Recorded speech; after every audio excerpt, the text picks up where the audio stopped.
Okay.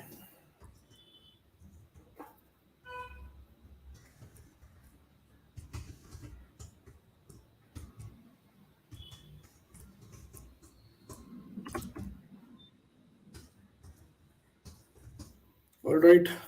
Uh,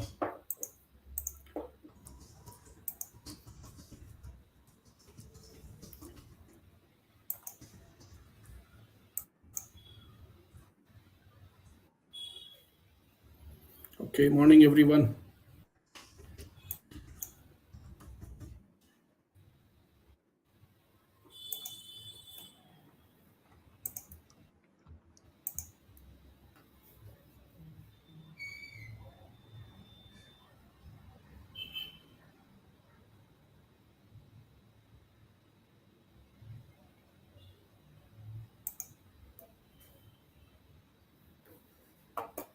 We'll start the session in 5 minutes. For the first time, we are going live across all the channels. We are streaming live.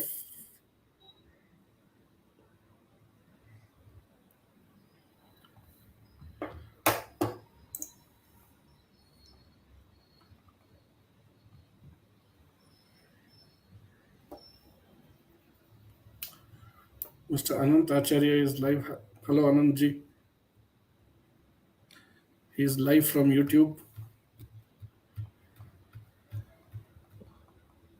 By the way, on Zoom, even Shivam or Jay can be there, but Yeah. anyway, cannot see them right now. My view is not showing.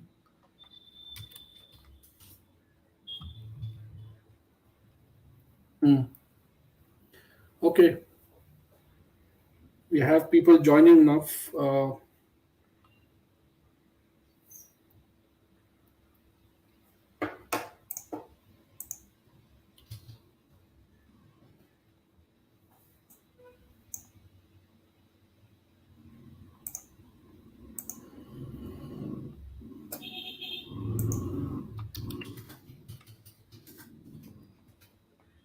Sir, can you check your this one on Zoom, please?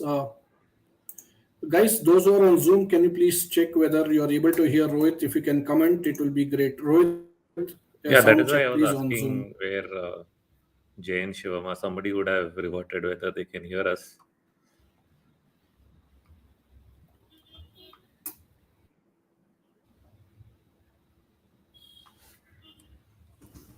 Okay. Rohit, your voice is not coming from Zoom. Nikhil, you will have to come here, please. Not coming on Zoom.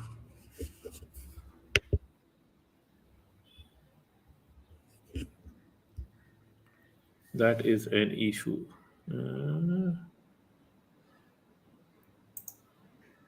That's what I was saying that time that echoing was not there, which means am I connected properly? Though it's when I'm doing the mic test, it is showing the voice.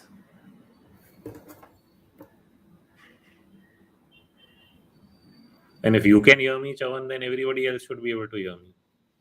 No, I'm able to hear you through the StreamYard. Oh,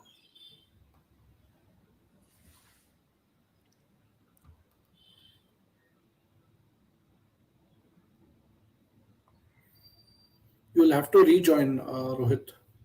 You'll have to rejoin okay. through the browser. Yep, through the browser, and again, uh, yes, only on Zoom, please. Only on Zoom. Yeah, Yeah. yeah. Understood. Understood.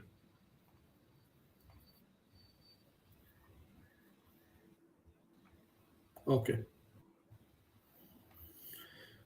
A couple of minutes, guys. Those who are live across all the social media platforms will be starting the session in the next 5 minutes. Please hold on.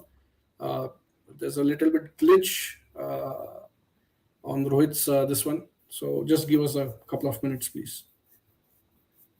This is the first time we are going live across Zoom and all the social media platforms. So little bit of glitch. So please bear with us. Chavan, you didn't increase the capacity of the meeting.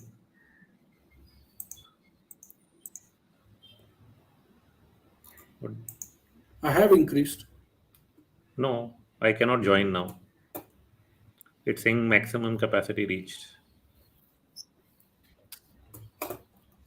One second.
Uh,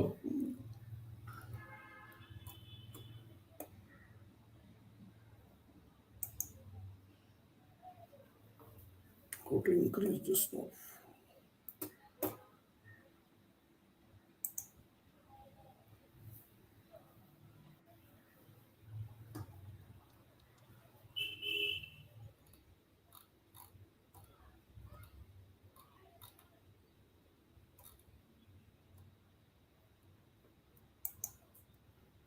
Whether it's already live on Twitter, Yes, absolutely. Just then 2 minutes. You switched on the live without announcing.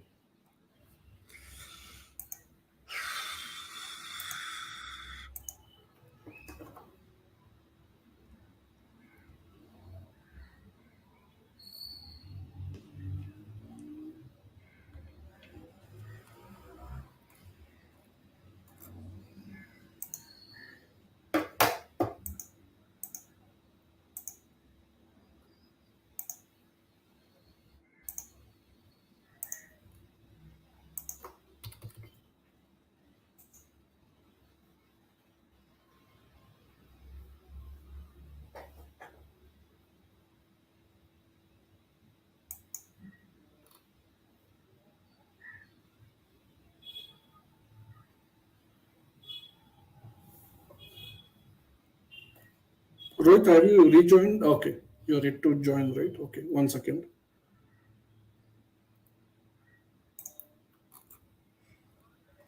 Yes, can you try now, Rohit, from Zoom, please?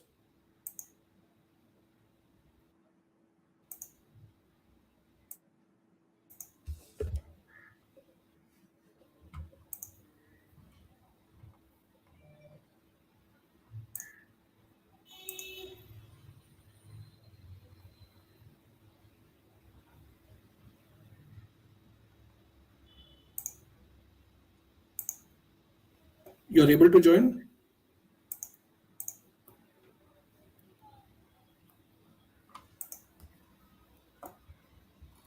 हो गया change? Yeah, Yeah, I am yeah, able yeah. to. I have joined. Done, done. I have joined. You're there. But are people? Are you able to hear me now? It's still saying connecting audio. Yeah, okay.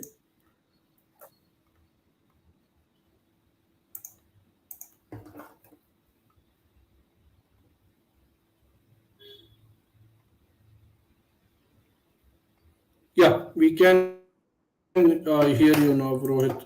Uh, okay. Guys, if you can,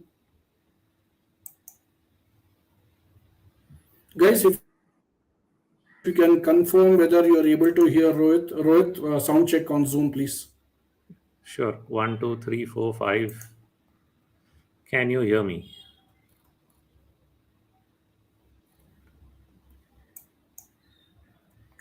Rohit, Yeah, I think they can. JS saying you can hear. Rohit, am I audible? You're audible, Yeah.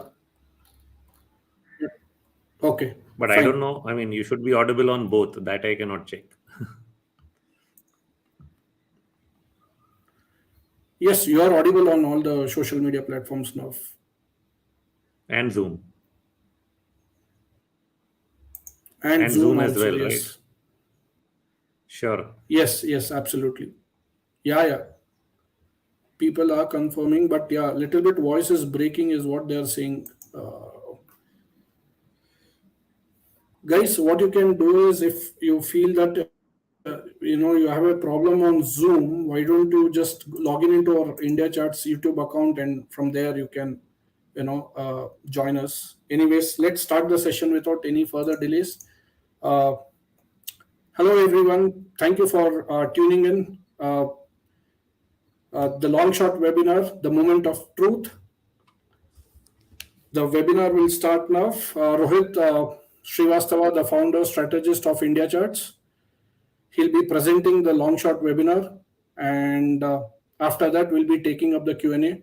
Rohit, you can kickstart now. Thank you.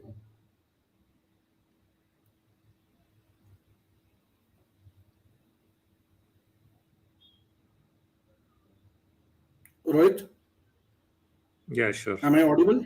Yeah. There are a lot of messages about not being able to join, so I was just answering.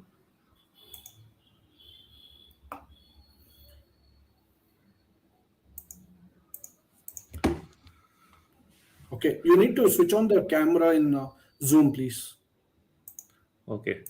Uh, Jay, Yeah. can you Now it's confirm fine. whether I'm clear or it's only some people's problem? Is my voice coming clear? Is it coming clear to you, Chavan? Yes, absolutely. Okay.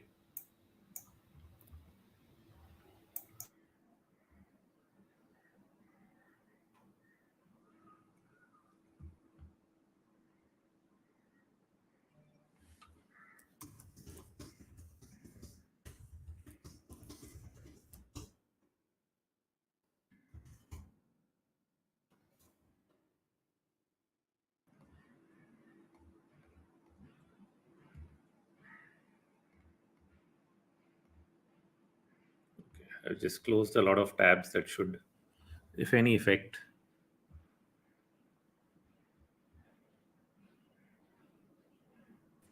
Hey Rohit, can you please present your screen on StreamYard?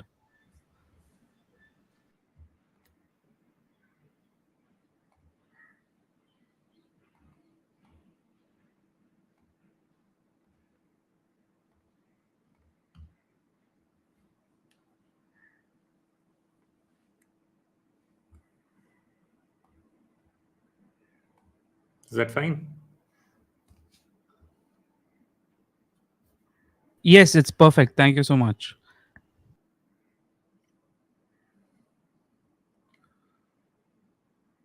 Chavan, I'm still seeing messages on Zoom saying they can't hear. I'm not sure whether I should just let it be.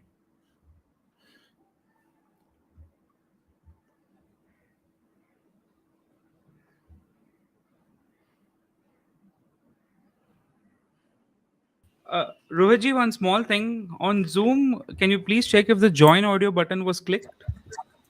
Can you open your Zoom tab?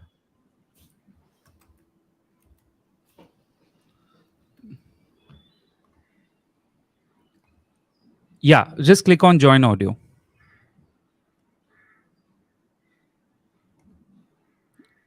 and join audio by computer and unmute yourself. Oh, ah, Yeah, that's it. Perfect. You're good to go. now I can see that. Okay, that's what I was sure something is wrong. Uh, and also, please share your screen on Zoom as well for all the participants who have joined us on Zoom. Right.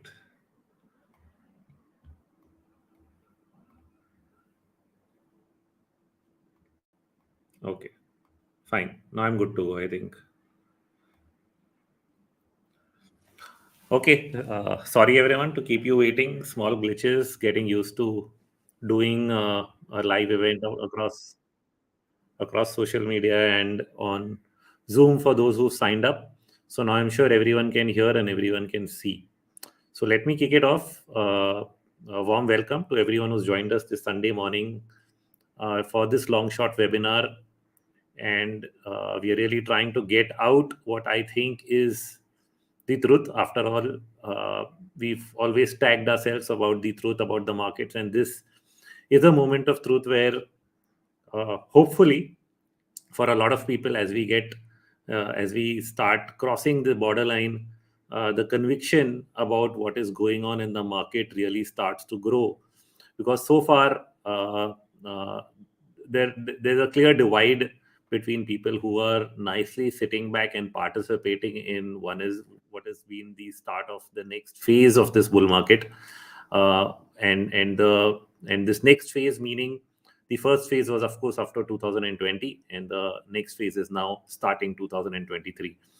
And then there's the divide because a lot of people have been fearful based on the news flow, which is very typical because that's how markets operate. They sometimes climb a wall of worry. And the real truth to me was in being able to compare with a meaningful multi-year bull market that we've all experienced in the past, which was between 2001 to 2008, and come to the conclusion that uh, history does not repeat itself, but it often rhymes, right? It's a much quoted line from Mark Twain, and holds very true with markets. When we do financial market analysis, history is our best guide. We have to look back years or decades to figure out what happened in the same situation before, and then try and draw conclusions into the future. But what happens in making those taking that guidance is that when you do find similarities, you also find dissimilarities, and that's where the job of a market analyst gets tough, where he has to be able to connect the dots in what is really going to happen because of the similarities, whether the similarities are the stronger point and the dissimilarities are essentially the smoke screens that confuse you in believing that this is exactly the same. And that's where studying the environment, knowing what is really going on, taking a step back, looking at the macro picture is a big leap in getting that confidence. And I've sort of been confident most of last year that it would eventually unfold in this way. The only mental debate was what would be the depth of the 22 correction before you took off into the next wave of the bull market. It could have been steep. It didn't end up being steep, and I think because it didn't end up being steep, a lot of people were set back on why it didn't end up being steep, and therefore have waited long enough for something to show them the green light that yes, there is no more trouble on this road. And I think a lot of those green lights are flashing right now, which is why I say that it is a moment of truth for all of us. Now, what also can happen in the process of studying history is that uh, we can actually end up uh, going to the wrong place, or missing out on something, and by the time we wait for a confirmation, as it says here, the damage is already done one way or the other, either on the upside or the downside. The damage is done because the best risk rewards are actually lost. That doesn't mean that you can't participate in a market, but you'll always be a little fearful and you'll always be slow in doing so. So with the use of wave analysis and sentiment analysis, a lot of the tools which are now available for everyone on the Strike platform that we have just launched, which is all my sentiment indicators that I have been looking at historically to take these contrarian calls, are now all available with historical data on the Strike platform, which makes it easier for anybody and everybody to go look and act accordingly. Of course, wave analysis is something that you cannot really program, which is why it still remains something that we have to humanly derive based on price and market action to come up with the best probability that the market is really offering us. But when we combine all of this, when I combine wave analysis with sentiment, we are able to act at a time when the risk reward is favorable, even when it's not all blue skies. There are still some clouds on the horizon, but we get a sense that this is the time to take action, because when you're at a market low or you're at a market high, the news is never going to be favorable of a contrarian position, and the judgment call therefore has to be based on a lot more data.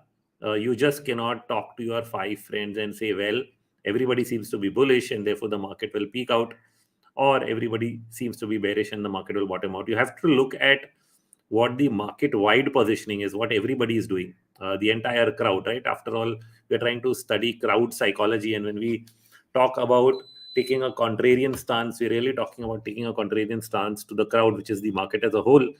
And therefore any sentiment data has to be market wide data, whether it is put call ratio, whether it is advanced decline, breadth. I want to see breadth across all the listed securities, whether there are 3,000 stocks on BSE more than there are on NSE. I actually like looking at that as my breadth rather than just the 1,200, 1,500 stocks that are listed on one exchange. So that's how I think about breadth. Even when it's put call ratios, people like to think about only Nifty. I like to think about the market as a whole, and that makes a lot of difference in the way I study sentiment and data, and put it together. And so when you reach that point where things are at an extreme, and the wave structure also gives us a setup where something can turn, we like to take a stance that this is the right time to turn bullish, make an entry, and then figure out things along the way, because you don't have all the answers at all points of time, but you do have enough information to take action, and action is what finally determines your outcomes. So taking action is really, really important. Believing in your analysis and your data is really, really important. And so we don't really wait for it's all blue skies, and now I'm sure, because by that time those risk rewards which we can actually detect using sentiment and wave analysis can actually put us way, way ahead of the curve. So that's sort of been the way I've approached this market, and the way we approached it when it hit 15,200 a year back in June of last year. If you go back and see the long short report, the long short webinars are live. They're free to watch. In case you don't know, the Weekend with India charts, everything which is more than 6 months published on India charts actually becomes free to view. So if you actually go back and look at last year's webinars where I and Chavan are having a debate on, should you even turn bullish at 15,200? My answer was that even if you think it's a bear market rally, you should get invested, because by the time you reach 17,000 and 18,000, your view might change and you'll not get to buy at 15,200 again. And that sort of and that verdict, that answer that I gave him ended up becoming true to the word, because you've never gone back there. And when we came back to 16,800 in March, we pretty much thought it was end of cycle, because I had an idea that consolidation phases or bear markets in India last for a typical plus or minus 18 months. Of course, they've gone to 21, they've been 15, but 18 was like the mid average, and a lot of comparison was being made with Y2K, which was also 18 months. So starting up with March of this year, ending an 18-month consolidation, what I've called it is the resumption of the bull market. And this slide now here goes on to explain what I'm saying, why I'm saying, and why you should have been able to see it. And if you have not seen it, then you can probably see it even now, because we have a lot more confirmation coming in from the currency and bond markets in the last couple of weeks, or last couple of months, which is why I say that this is the moment of truth, as many of those trends are getting confirmed, which we have been anticipating one at a time, slowly but surely getting confirmed. And so what is the big picture? The big picture is that the last serious multi-year bull market was 2001 to 2008.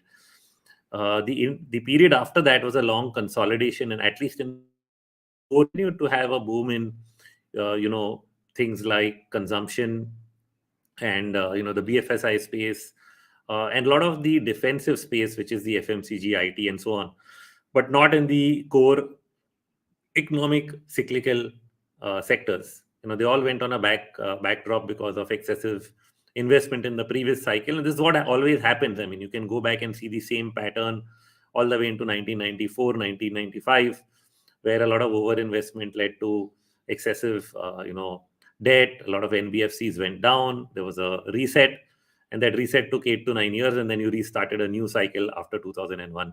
So we went through that reset 2008 to 2020, and from there we resumed what can be a multi-year bull market, which is far more broad-based, not involving only a few sectors, but almost every other sector of the economy starts kicking in, flashing green signals and taking off. So that is what we have to really expect in the years ahead. I think 2020, when I wrote the reflation trade, I think in May of 2020, that this is the start of a reflation trade. What we were looking for was essentially that after many years of consolidation, many of these key sectors break out.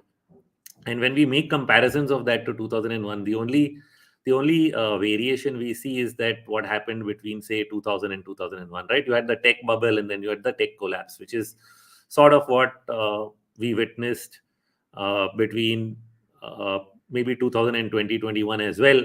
But this is where we say, history, does not repeat, but it rhymes. So I'll go over what I just said with charts a little later, but let's just look at the similarities. Okay, what really makes the investment environment the same?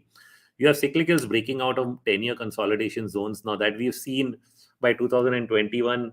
Various sectors, whether it's power, capital goods, real estate, all started to emerge from those 8-year, 10-year consolidations. The leading sectors like capital goods, power, and metals have already gone to new all-time highs, okay, in 21 itself, and then they were pulling back from there, doing some kind of a retracement.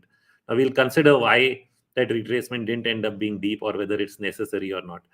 And on the other hand, you have even PSU, for example, doing that this year. It didn't do it last time. It got to the breakout point, stopped there, but now the PSU index, if you open it, was also breaking out. It's almost touching, I think, the 2008 high. It's very close to breaking out a few more percentage points, and it's done. And then you have emerging sectors, like I've written manufacturing here, the Make in India sectors, which are the new emerging ones, many of which are newly listed. You have defense, where you had only a BL earlier, and now you have many others newly listed from the government side. So those are the emerging sectors that get, those which got listed at, I can say, decent valuations compared to the new age tech, which got listed at extreme valuations. There's a huge difference between how the two happen. Something that we'll also reflect on a little later, based on, I can reflect on that now as well. If anybody has a memory of PSU banks, when did a lot of the PSU banks get listed? Andhra Bank, Union Bank, they all got listed at the end of the last NPA cycle, the non-performing assets cycle of the 1990s, when that business cycle went down and PSU banks had a lot of NPAs, 10%, 15% of book. Yeah, it was like that. It was very similar to what you saw this time. But many of the banks were not listed, and they all got listed after a lot of write-down had already been done. They still had the NPAs, but the NPAs had been written off, provisions had been done, so there was nothing else to lose there, and dividend yields were very high, P ratios were very low. So these were value stocks which were at the end of an NPA cycle, but they were just newly listed. The important part is that when you get newly listed at a decent value, what ends up happening is discovery, okay, which means the value is still not discovered, unlike the new age companies, which are bogged down by high valuations and lack of discovery, because all the discovery was done by the private equity markets, and now you're trying to participate in whatever is left over. That is how I think about it. But here you are looking, the PSU banks were discovery in 2001 because they were all newly listed and the market hadn't owned them yet. And same with some of the metal stocks like Analco, which had just been around for some time. So therefore, they moved up much, much faster at that point of time in terms of price appreciation. The same you're seeing in defense, right? Newly listed companies like BDL or Hindustan Aeronautics, which has become, center stage of the sector now. These companies were only listed in the last few years and have gotten a lot of attention since then, which is the discovery really happening for a sector, because they didn't get listed at 100 P, right? So that is why discovery is happening. So the main point being that you have a lot of sectors which start to boom, starting off new cycles after 8 to 10 year consolidations, which is what makes the start of a cyclical boom and a bull run. And the only thing between that is, okay, do you get a wave 2 retracement? I think that was the only concern in 21-22, and the hope probably always is that, oh well, if we get a deep wave 2, because second waves have a historical tendency of being deep, then we could get lucky. But what also happened during the similar phases, and I mentioned the NPA cycle, right? The NPA and corporate debt cycles ended in 2001, with a lot of the debt being written down, a lot of the companies being unwound, even the Jindals got their debt converted into equity from the banks, and so a lot of those things happened back then. Uh, and by the end of the 2000s, there was no shakeout left to happen. You were really in fact, you can actually say by 1998 the value buying started. With the tech boom, a lot of these core sectors went through their first waves of that bull market. Okay, but the broad theme which was common, okay, there may be some behavioral differences between what happened in the 90s and how it happened in the 20s, but in the 2010s, that is. But it was the end of an NPA cycle, end of a corporate credit cycle. Okay, and then government policies kicked in from 2001, whether it was the golden quadrilateral, spending on infra, but the power sector policy and so on. All of that aided a fresh cycle for a lot of these sectors, which means government support kicking in, government spending coming in a way that drove the debt to GDP up from some 70-80% all the way to 90%. And then from there, the baton shifted from the government to the private sector. Okay. So government stepping in, kicking off a capex and infra cycle, along with falling interest rates. So interest rates fell from late 1990s all the way into 2002, from what was double digit, bank rates or bond yields to single digit. I'll show you charts of all of this. So I'm just giving you the backdrop, and why it is similar, because absolutely the same things happening now. From 2018, we saw a big drop in rates.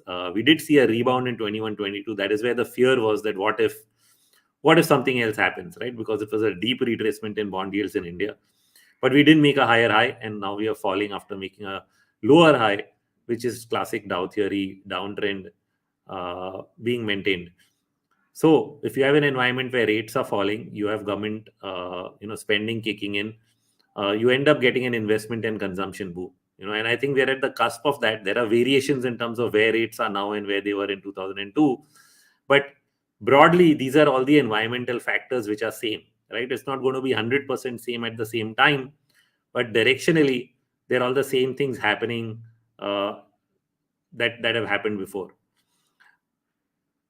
The last one, and this is really critical, and I think I noticed it early in 2002, not having the idea of what the importance was, because I would be sitting in the institutional desk of SSKI and asking them that the euro's breaking out of a triangle. What does this mean? The euro's breaking out on the upside. There was mostly no answer, because I think nobody really studies macro, gives it so much importance, and only many years later do we understand the importance of the dollar cycles on where liquidity moves around the world. Does it stay relatively more in developed markets, or does it move relatively into emerging markets? Does it create an emerging market boom? The commodity cycle, all of that is fed into by what is happening in the dollar cycle. And globalization has ensured that these cycles can be beneficial to countries that align properly and well with the global monetary system and the global economic system, that is in terms of trade. So what India did post 1990s, getting into that, put us in a much better space in being able to manage through these cycles. Otherwise, we would face the kind of troubles that some of the emerging countries had to face during strong dollar cycles, right? Whether it was the Southeast Asian crisis of the 90s, or whether it was various hyperinflations of the 2010s, India didn't have to face that, because we managed to, align with the global dollar system and the global trade. So what ends up happening, therefore, when you have a dollar bear market, is you get an emerging market boom. You had a boom not just in EM stocks, but EM bonds and EM currencies. And when the dollar is falling, for whatever reason it may be, the last $3 bear markets have been associated with some kind of a slowness in the US economy. And when that slowness has occurred, the US has been forced to step in, cut rates, stimulate, or expand money, which has ended up then flowing into other parts of the world. This is what we saw between 2001 2008 as well. It's not that post Y2K, once that bear market was over, the US did not attempt a recovery. It did all the way to 2008, but it was always called a slow recovery. I mean, I remember as early as 2005 getting emails about either the yen carry trade that will break the US market, or the housing bubble, which had already popped by 2006, that was going to break the US market. And it didn't break till 2008. Right. So it took a long time, but there was a lot of negative news around the US. However, because the US markets were holding up, the dollar was in decline. What it meant is that money was allocated towards emerging markets relative to US, and there was a boom in the EM and commodity cycle. So if you're hearing that questionability to US markets, right, it's going up and everybody's saying, no, no, no, this is a false rally. But if it continues to rally for another 6 months, where do you think that money really goes? And that is, I think, that is the answer. That is why you're seeing a boom or a pickup now across emerging markets, and you're also got signs of the commodity cycle turning. The Bloomberg Commodity Index breaking out to the upside. We look at that chart as well. And overall, essentially, as I listed the rate points out, I was just writing down everything that has happened in the last boom and is also happening right now. The only difference you'll find is something happening a little earlier, something happening a little later, and therefore it doesn't look like history is repeating, even though all the factors remain absolutely the same. And that is how you need to look at this. That is why this is a multi-year boom that started in 2020. Can it last for another 7 years, from 2020 to 2027, putting the same time horizon as the last one?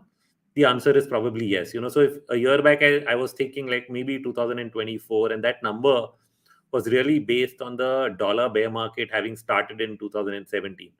See, I'm not a favorite of time cycles because they sometimes extend. So historically, every dollar bull and bear market was 7 years, 9 years, 7 years, 9 years. I've posted that chart so many times. So this dollar bear market from 2017 should have been 7 years. But the dollar fell in 2017, 18, 19, 20. It was in a range. And then it went up in 21 to a new high. I doubted it for a while. And then 22, it's made a new top. So essentially, the dollar bull market has stretched from 2008 to 2022, making that 14 years. And the next dollar bear market, how long shall it last? I mean, now if I just use the old number again and say 7 years, that gives me 2020 plus 7 is 2029. Here I'm talking of 2027. So I'm saying, well, now we've pushed this cycle forward. Let's see, 2027 to 2029. So that can be the time horizon for how long this is going to go on. Okay.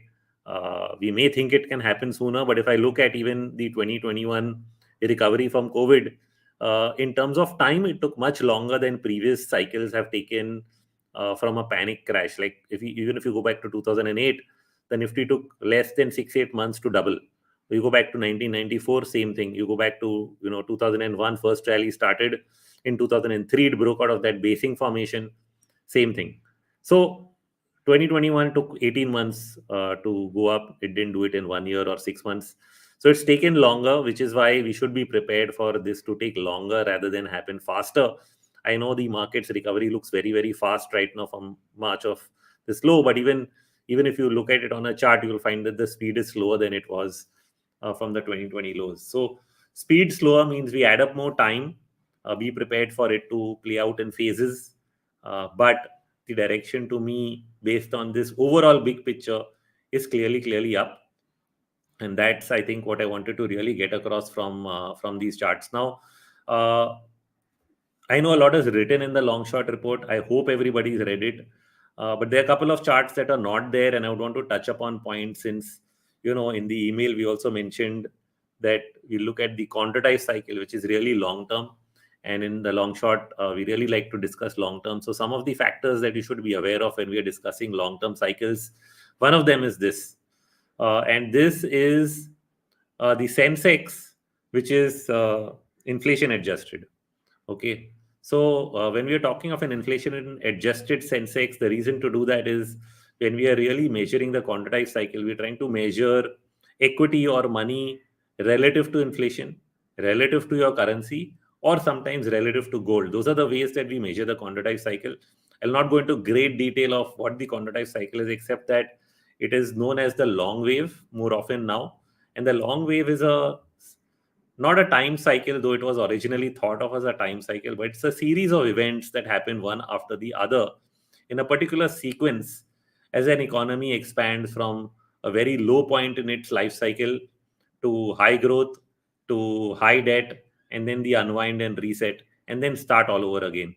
And this happens in four phases, which are then named after seasons, which is like from the bottom of the cycle you start an economic spring, the first wave, then you go into an economic summer. So here's a sort of map of how that looks like. This is sort of a map of what it really looks like, where the economic spring is the first wave of any recovery. Okay. And that first wave essentially comes on the back of uh, government stimulus and low interest rates. Okay. But that spring goes on. As it goes on and growth is very strong, at the end of it, growth becomes strong enough to drive up inflation and interest rates. The highest inflation and interest rates are actually seen sometime over here. As a hangover of this pause. The summer pause is basically because of overheating of the economy. But as it overheats, interest rates and inflation continue to overshoot even as there's a summer pause, and then they peak out and peter out during that phase. So this is where you see peak interest rates, peak inflation. When was peak interest rates and inflation in the US? In the 1970s, right? Or 1984 maybe, max, with Paul Volcker. In India, it was the 1990s, all the way into 1995, 96, where you had peak interest rates. So that is the end of a summer economically. And then you get an autumn. Autumn is driven by low interest rates, everybody borrowing money to spend, buy houses, buy cars, corporate sector borrowing to expand. And therefore, it's an expansion of money driven by credit and borrowing by everybody that eventually ends in a bubble. And then you have an unwind. You need to unwind the debt and raises questions as to how you're going to do this. And there are two alternate paths, which is where people get caught. First path is let's just default on it. It's not the chosen path. Nobody wants to default. No government wants to announce that I'm bankrupt today. And therefore, the ideal path is to inflate your way out of it, ideally without having an hyperinflation. And in a globalized world, it should actually not be possible to end up getting a hyperinflation, because global supply chain should ensure that whatever shortages you have in terms of goods and services get supplied, and you don't end up in a hyperinflation. But you will end up with negative real interest rates, which means inflation at a level slightly higher than interest rates, such that it helps to bring down the debt to GDP ratio.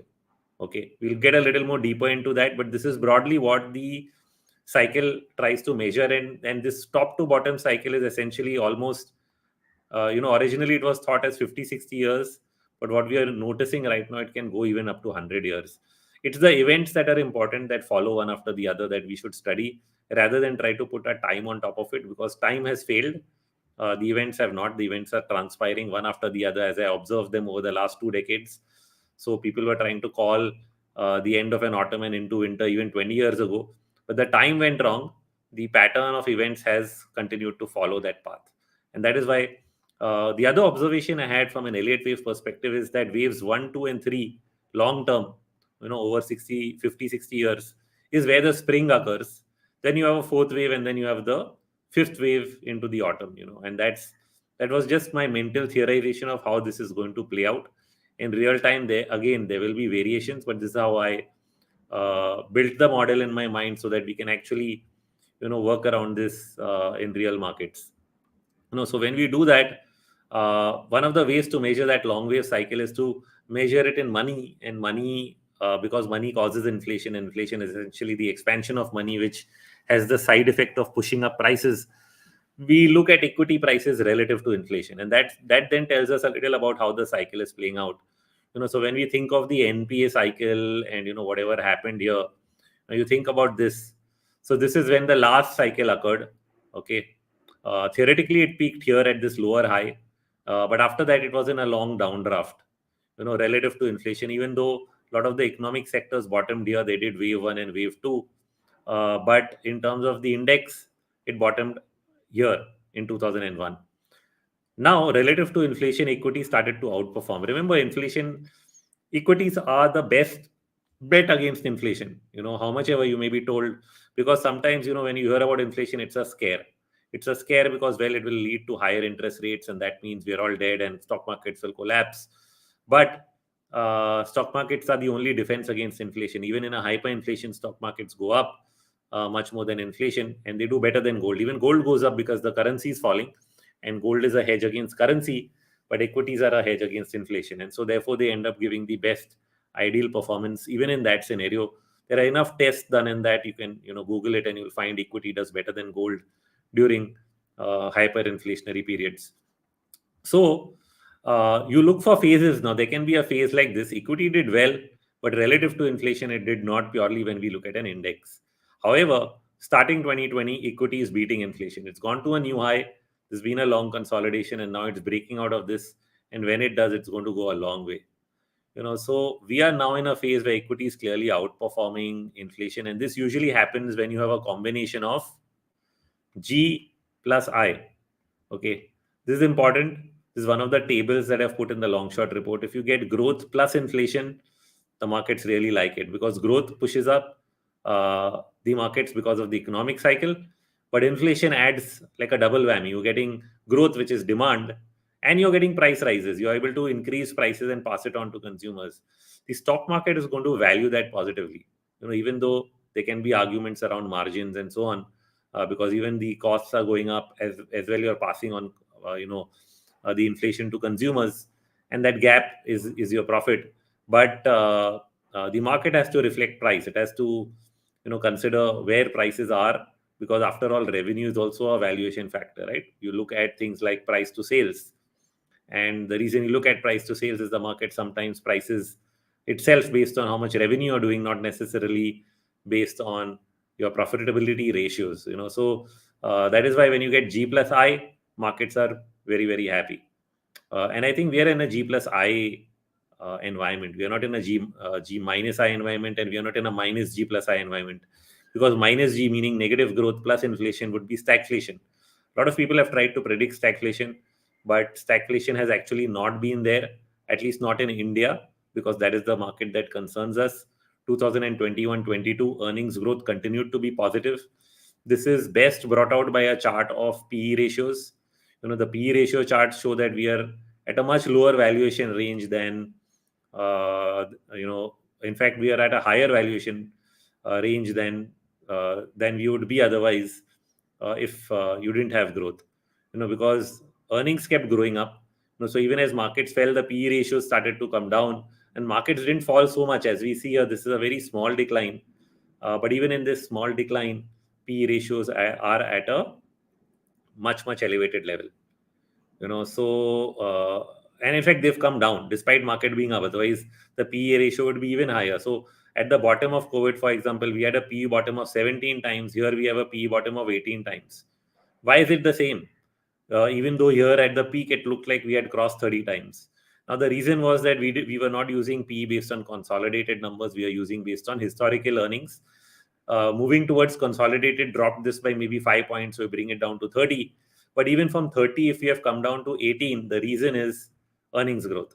So to say that this was a phase of stagflation, but you had earnings growth pushing up, keeping the PE coming down even in an elevated market, please think to yourself what you're saying. If you're not aware of what is going on, that's a different thing. If you just like to read the word stagflation and feel happy, ignoring that there was actually earnings growth happening during 2022, that would be ignorance at its highest level.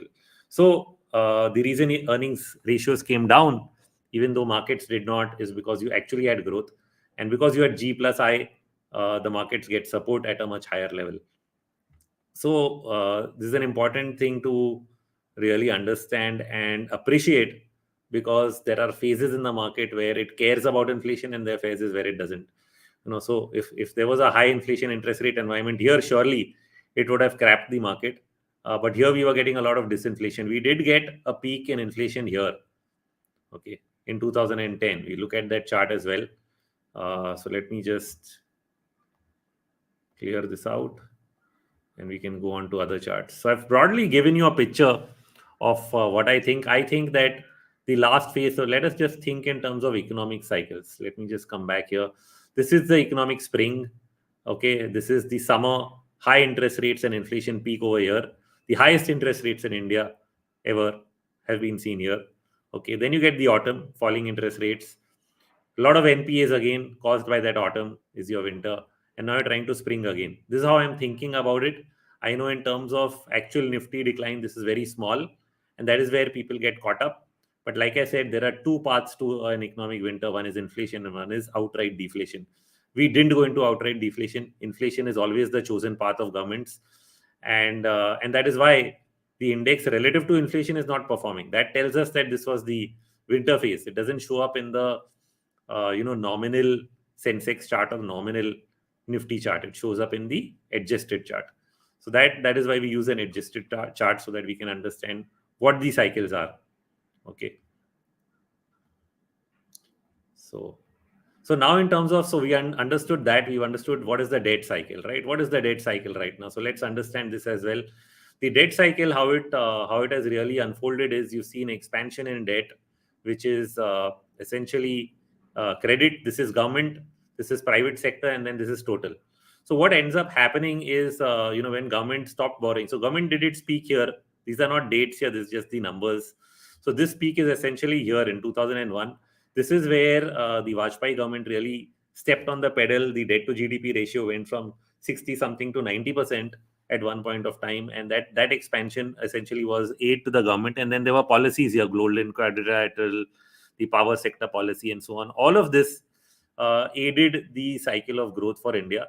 And then after that, we went tight, which is essentially what Keynes had mentioned, that when there's growth, you tighten your belts. Most countries don't do that, but India actually followed the Keynes textbook. We expanded debt when it was needed, and we contracted it when it was booming. But when we were contracting, what was essentially happening is the investment was being done by the private sector, which is why when the government is tightening over here, you see a boom, an expansion in credit from the private sector. And this is a very important factor to really understand and look at. And so this is actually the private sector standalone. This is the total. Okay, there are different totals which are mentioned here. This last one includes even external debt. So I was trying to map whether external debt and everything, if we add up, is it become too high in 2018, when I was thinking we are still in an economic winter because of NPAs. Now that has been taken care of with the NPAs being written off and stimulus for the PSU banks and the corporate sector getting the bankruptcy code and so on. We've done that unwind. We've done what the US did in 2008 in our own way. Our problem wasn't as big as theirs, but both of us had the same problem at different levels, and it was taken care of. Now what you have is, at the depths of 2020, our debt to GDP ratio is again expanded. Now it is dipping a bit, but it has expanded again to 90%. Thank you, COVID. This was thank you Y2K, and this was thank you, COVID. Okay. And the government took that period of tough period to really expand its balance sheet and expand its debt to GDP, so that it can keep the pedal, keep the accelerator on growth. And now what you need is the rest of the things that happened here to follow, which is government intervention in infra. Yes, they are spending 30% more on capex in this year's budget. You need interest rates to come down. They are starting to do so now. Here they came down much faster. They had already come down. Here it's happening with a lag. That is the variation. That is the difference. You have similarities, but those are the difference in terms of the timing. But it is the same thing that should now follow. And what we should watch out for. If the same is not happening, sure, you can always back off. But right now, what we're expecting is the same, because the deleveraging cycle, which can be seen in this chart that I've put in the long short report, which is the credit, okay, measured for corporates in the form of a debt equity ratio, most common ratio that any CA, accounting student, finance student would be taught, has come down significantly from where it was in 2015, right? And especially after 2020. So big decline, which then creates that room that, okay, now if government is spending on capex and stimulating, once we've used up our empty capacity that we built in the last cycle, we will have to invest again, right? And that is what this chart shows. The time has come where the private sector has to start investing again in new projects. which then feeds into the first chart, which is credit, right? Private sector credit growth, which then feeds into the obvious answer everybody should have who understands a bit of money, is banking. Why is the bank sector doing so well? Even if there is some pain points in the economy, it's because of credit growth, which comes from this and also comes from the consumer, uh, based on his expectation that rates will come down, or his savings through COVID was the first part, will eventually drive more credit growth, and therefore banking becomes the immediate play, whether it's based on corporate credit growth or whether it's based on retail credit growth. The banking sector benefits the most, which is why it is at the center of and in limelight, as of now. So this is sort of how I look at the whole thing, and then in that backdrop, I add these two tailwinds, which have become the centerpiece for me in the last 6-8 months. I've been every day. I've shown my screen that I have on investing many times, and when I look at that screen, what I end up looking for is what is the dollar doing, and what are the bond yields doing almost every day, both in the US and India. Those are the two factors that I'm continuously watching for, because I'm trying to anticipate, one, that the dollar is in a bear market, and two, interest rates are peaking out, at least for this cycle, and they'll go much lower before they go higher. And specifically in India, I think it's a major interest rate cycle peak. More than around the world, there could be variations, because they've already been through the low point on rates. They could get caught in a range, but in India, we might actually see rates go much lower. I know it's hard for a lot of people to imagine how that happens, but time will tell. The charts are pretty clear on that fact. Okay, now this is just a long-term chart of inflation for people who think inflation is the problem. This is CPI. Okay, historical CPI plotted all the way back from the 70s, 60s, whatever data was there. And the reason to see it this way is that when you actually see, this is the 70s here, I think 71, 71, 72. So this is the peak inflation along with the world that was happening. These are various rounds of inflation through the 80s. You see back and forth, even during a bull market in India, there are a lot of cycles of inflation. This is sort of what may be happening in the US now. This is the inflation spike that occurred because of post 2008 stimulus. Okay, and then that continued till 2010, then petered out. Now this is what has happened post COVID. It wasn't so bad in India, because US was the biggest stimulant in the world in 2020, 21, right? They were the ones that were spending most of the money. India didn't go so crazy, and neither did China. So the level of inflation problem from a CPI front we are seeing is actually much less than other parts of the world. As much as we may worry about it, surely you want it to be contained.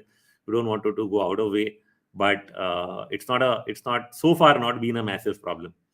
And if it dips further, it actually creates room for RBI to start cutting rates, which is what I think is coming, which is what I think is the ideal course. I think they're just taking time. They're watching what is happening around the world, but the trajectory is going to be towards lower rates, and the bond market knows this.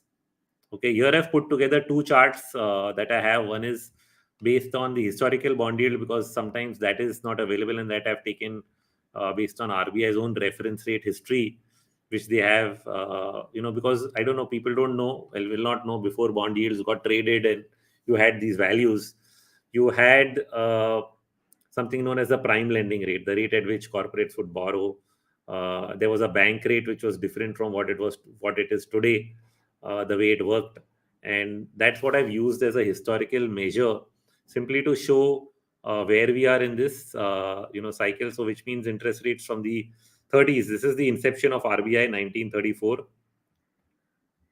Okay, this is the economic spring. India is growing, rates are growing. They keep on going till the summer. This is what I keep talking about. This is the economic summer, 1990s. And then rates start to fall. Somewhere from late 1996, they start falling, and they bottom out somewhere here 2002. Okay. And once the Indian economy picked up pace after that, bond yields also jumped back up. Now, since then, they've been in what I call a B wave triangle, A, B, C, D, E. Now, elitations will understand this. I was just not sure, did E end here? When this bounce occurred, I was wondering whether E is still pending, and, do I need to redraw lines? This was just a thought, but I'm sticking with what I thought in 2018-19, that this was the end of B wave, even though this did not touch this upper line, it got truncated. From here, we see a very clear 5-wave decline. So I'm calling this wave 1 and wave 2 of a new bear market in bond yields for the 10-year GSEC in India. And wave 3, therefore, should take us to levels that none of us will believe today. Even I cannot justify it, because if I say that bond yields in India can go sub 5% on the 10-year GSEC, it sounds sort of close to impossible. But if this is a B wave and we are going into a bear market in yields, which is what should happen in support of an economic spring, then this is and trying to reduce debt is what is happening around the world, because of worldwide that is going to be the pattern. Then there's going to be good reason for rates to really drop in India. We don't have such a big inflation problem. We've already seen that. And you also have some confirmation, because when you really narrow it down, there's a small little triangle over here. And this triangle pattern broke to the downside, and bond yields actually fell to this point here. So this is a confirmation that the downtrend in bond yields has already started with the breakdown in the bond market. And this has happened in April itself. And that is where the market has started to rally. So the market is already anticipating this one part of the story. The second part of the story, which is the dollar, has only started to get confirmed in the last couple of weeks. In fact, on the USD INR, it is still not confirming in terms of breaking the triangle on the downside. I do think it will happen, because you cannot have the whole world in a dollar bear market and USD INR continue to stay where it is. But this chart is a map I've shared many times of the history of quantitative cycles, many past cycles, just highlighting the same pattern that we have discussed here, which is that interest rates always peak in late cycle. Like this is the 1929 cycle. You have interest rates going up till here. Okay. Then they start dropping. This drives this last crazy bull run. And then there's this yield spike during this bear market. And after that, economic spring is driven by low interest rates, then high interest rates, and then highest interest rates again in the next cycle here, which happened over here. And this is the autumn. This is also the autumn. Summer. This is the summer. This is the summer. And then gets followed by an autumn bull market on low interest rates. The same pattern over and over again. The only difference is the time taken here, and the time taken here is much bigger. And therefore, as a time cycle, it has definitely failed. But I am not a believer in time. I look for events, and this is a very good map of events to really, start off any discussion on this subject. So this is mostly the PPT that I prepared to really get people understand that what we are really trying to think, what we are really trying to look at. Couple of things that I spoke about, which I'll try to highlight in terms of differences. And I'm actually trying to use a chart of, L&T here. And the reason I was actually looking at some of these charts yesterday, and I actually saved some of them. So see, I can actually pick them out pretty quickly.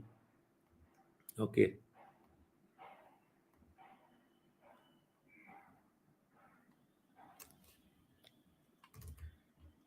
So let me take this on a white screen. Okay.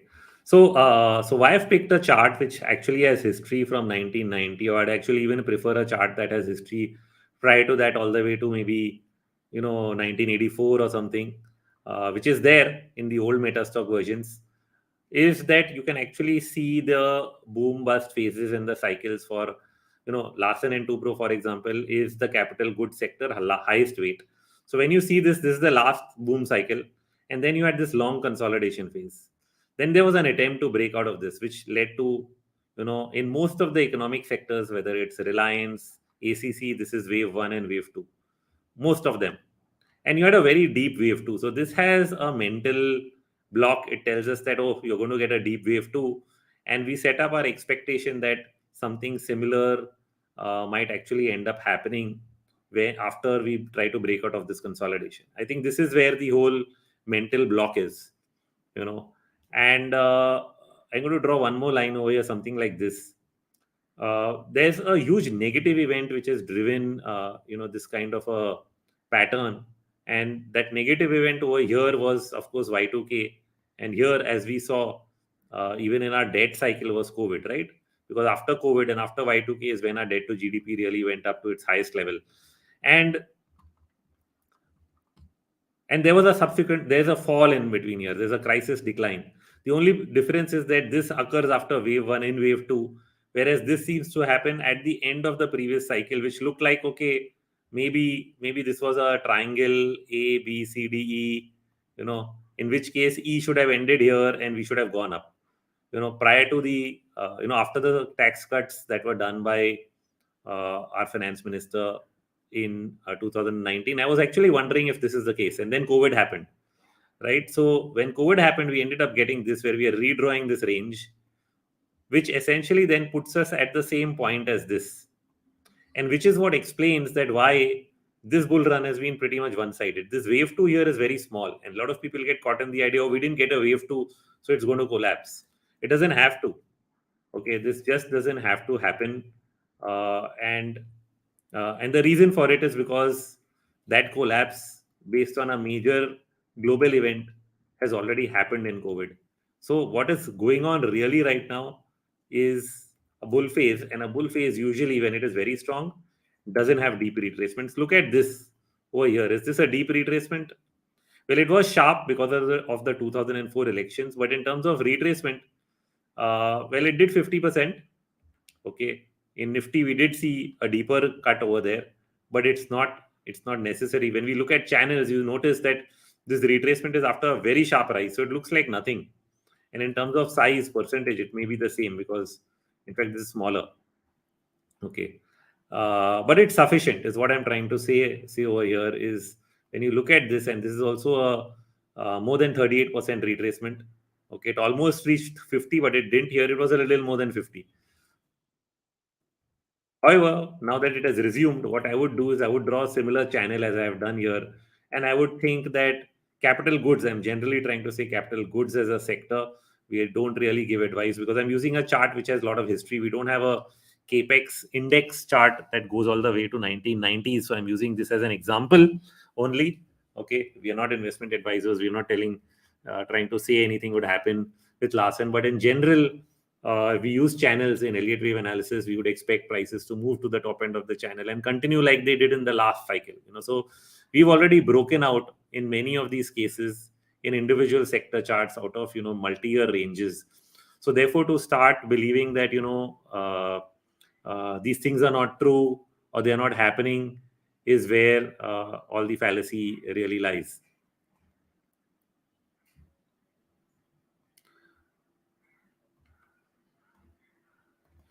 So here's another chart. This one I've saved from an old Metastock version, so it's not really updated.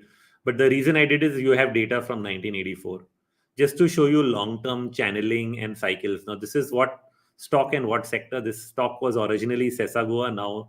Now it is Vedanta, right? And so it's gone from being only in what was Spongion to now being almost having every other commodity sector built inside it. But being a commodity sector, so it because it has all the commodity sectors in it, whether it's oil, metals, and so on, I think of it as a commodity index. Important thing to understand is there's a cyclical boom phase, there's a cyclical down phase. Okay, this is a cyclical sector. It has an up phase, it has a down phase, and even on such a long-term channel, you see long-term channels fitting very well. Okay, so that is the point I wanted to highlight, that it doesn't matter what type of time horizon you have. And these cycles happen. So once you have this kind of a down cycle, another up cycle starts, which we have seen because Vedanta has already reached or crossed this previous high. And when it is doing that, isn't it in a new cycle completely like the last one? That is the main point I was trying to make here, that cyclicals historically go through this up-down phase, and they've done so over and over again. What you don't have is enough historical data. So when you see a breakout, in an index, so now if I actually draw upon individual indices, which is sort of what I've actually done in the long short report itself. So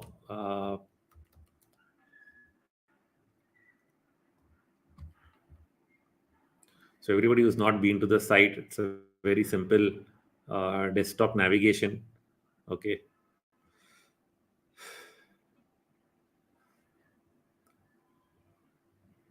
So every sector chart here, when I've shown, whether it's the auto index, whether it's the metal index that has already broken out to a new high, right? Since we are looking at metals in terms of looking at Sesagua for the metal cycle, these are all start of new cycles where this is just wave one, wave two. We got three, four, five to go.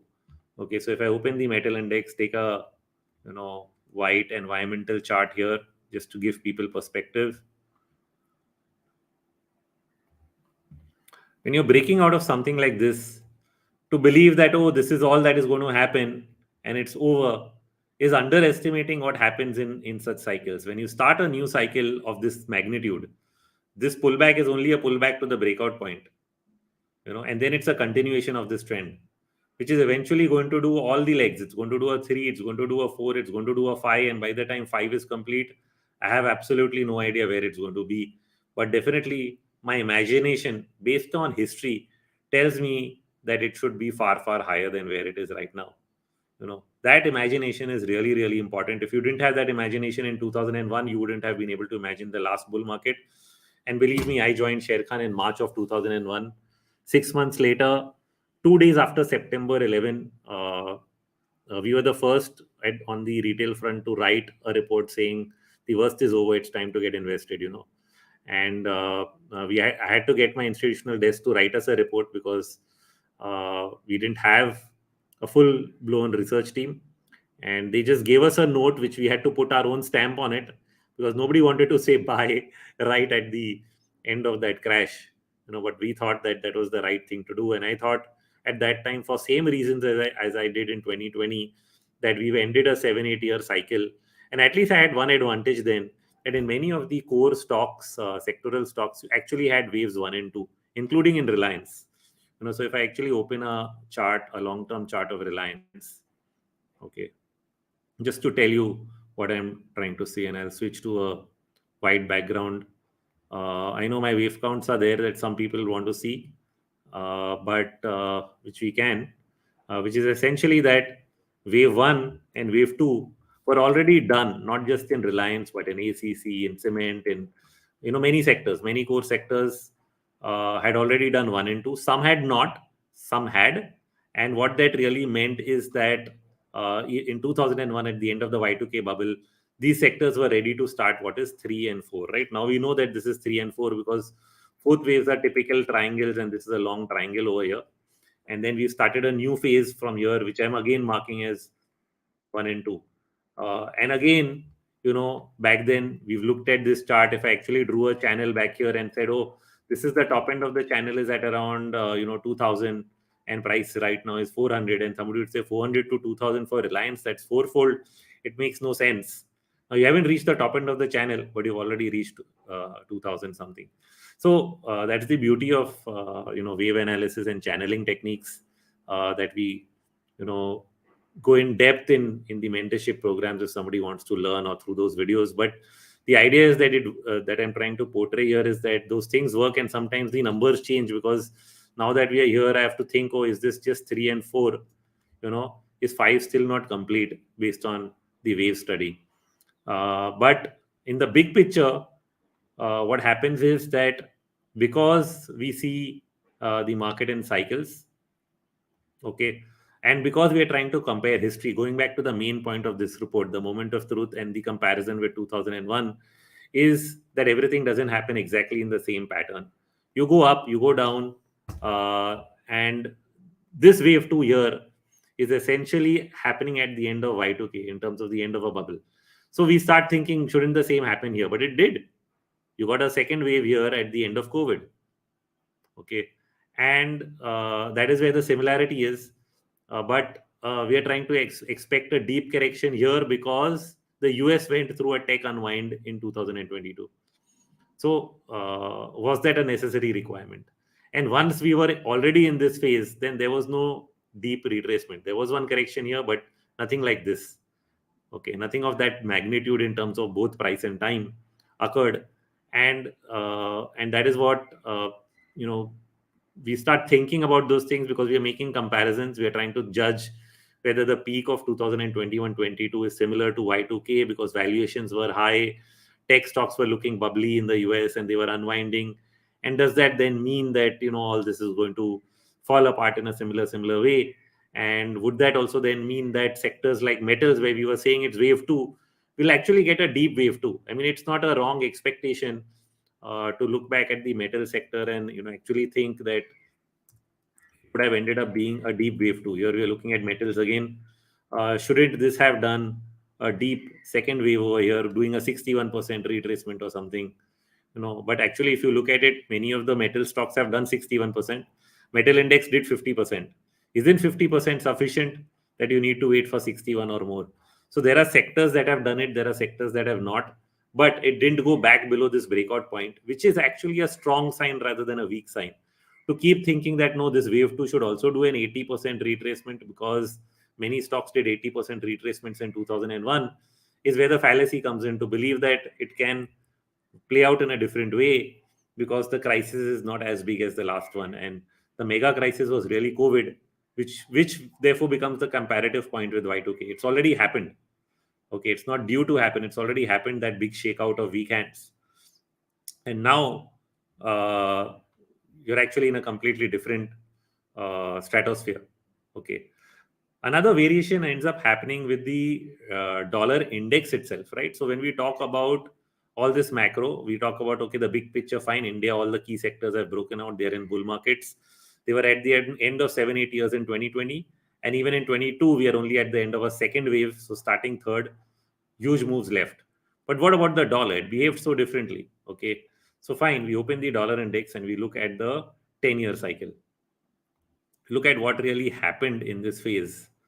Okay, why did we get it wrong? Now again, I'll switch to get it wrong, get it right, but where are we right now? That is more important.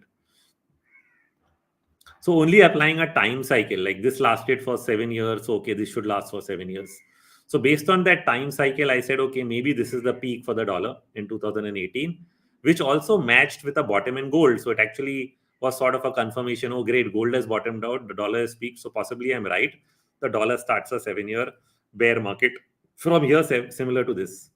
Okay, so you have had 9-year bull markets in gold before and 7-year bear markets.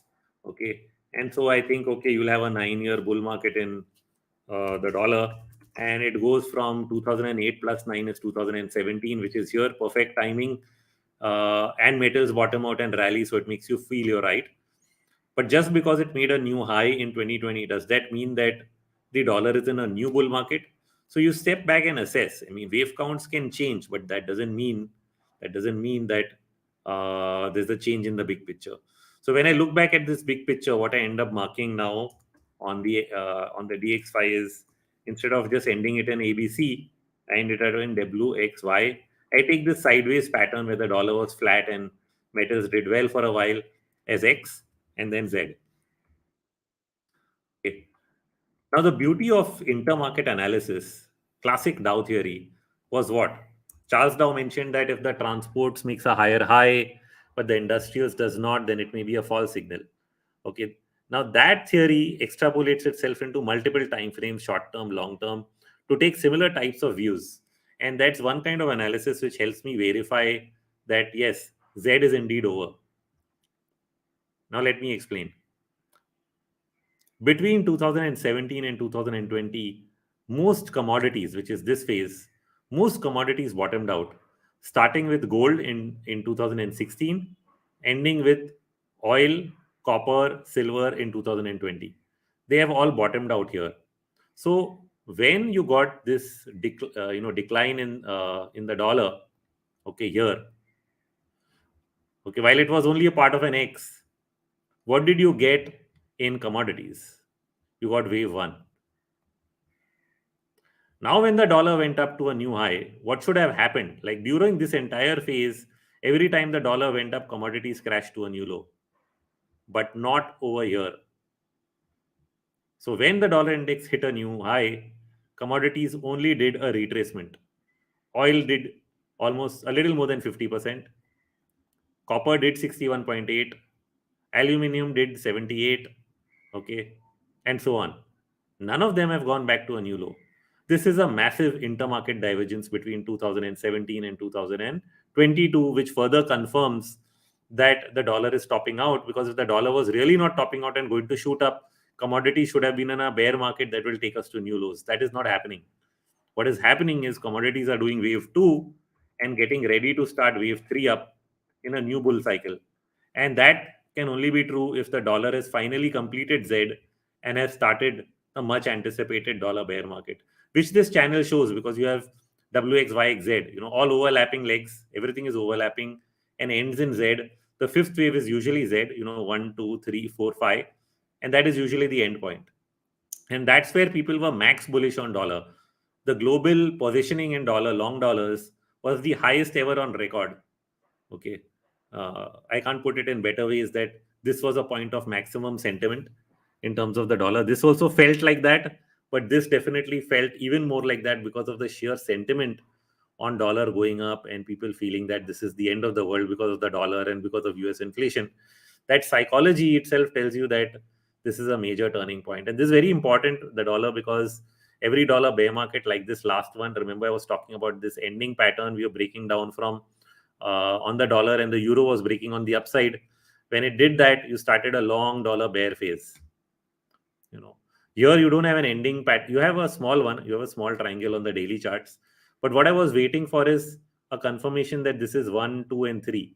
Because 2 could have gone higher, and it did in case of the JPY. In terms of the CNY, you've seen the Japanese yen retrace 78% of its losses, but not the dollar index. And now its dollar index has broken its lows.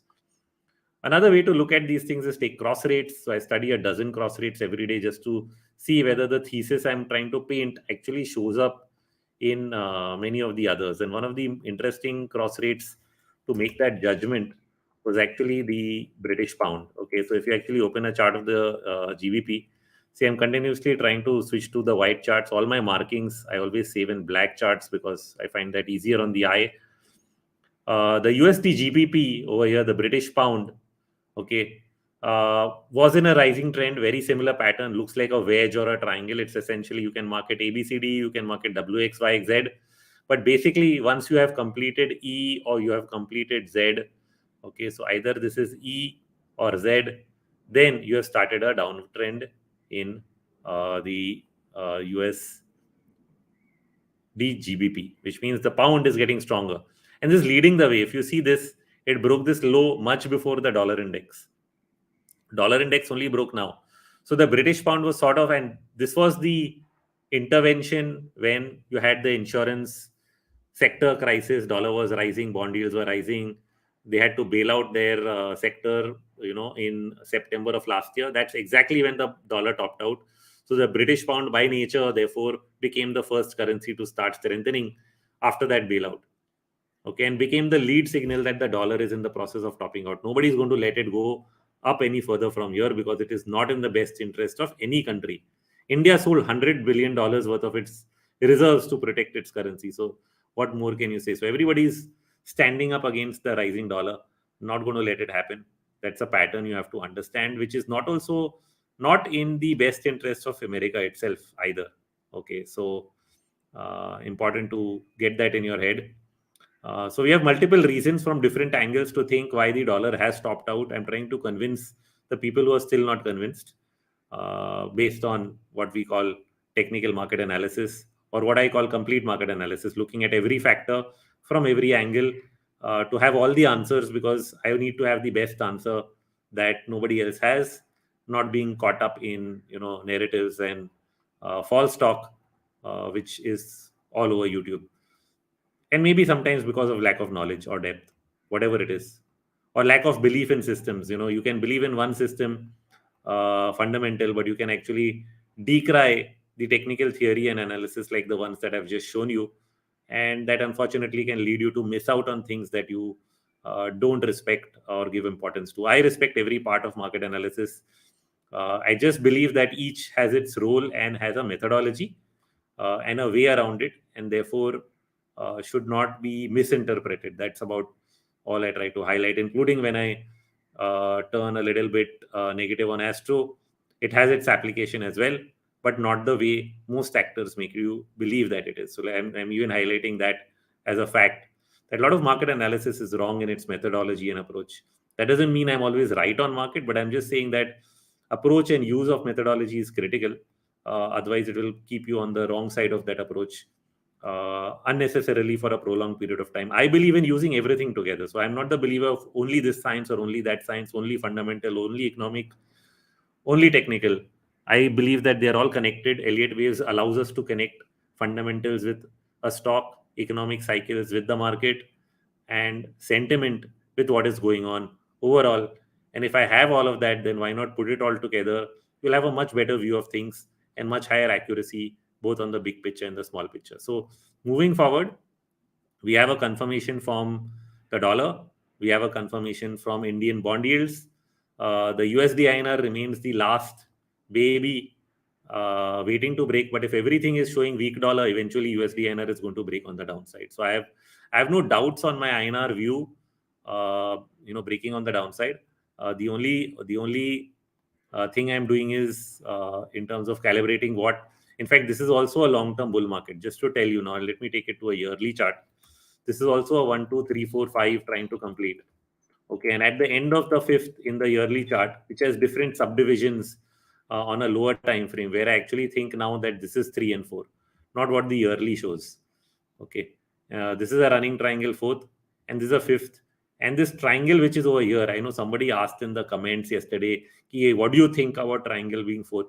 I can either, you are asking me the obvious answer. If this is a triangle fourth and USD INR goes up, market goes down, uh, either you want me to give you the answer you want to hear, or you want me to tell you what I think.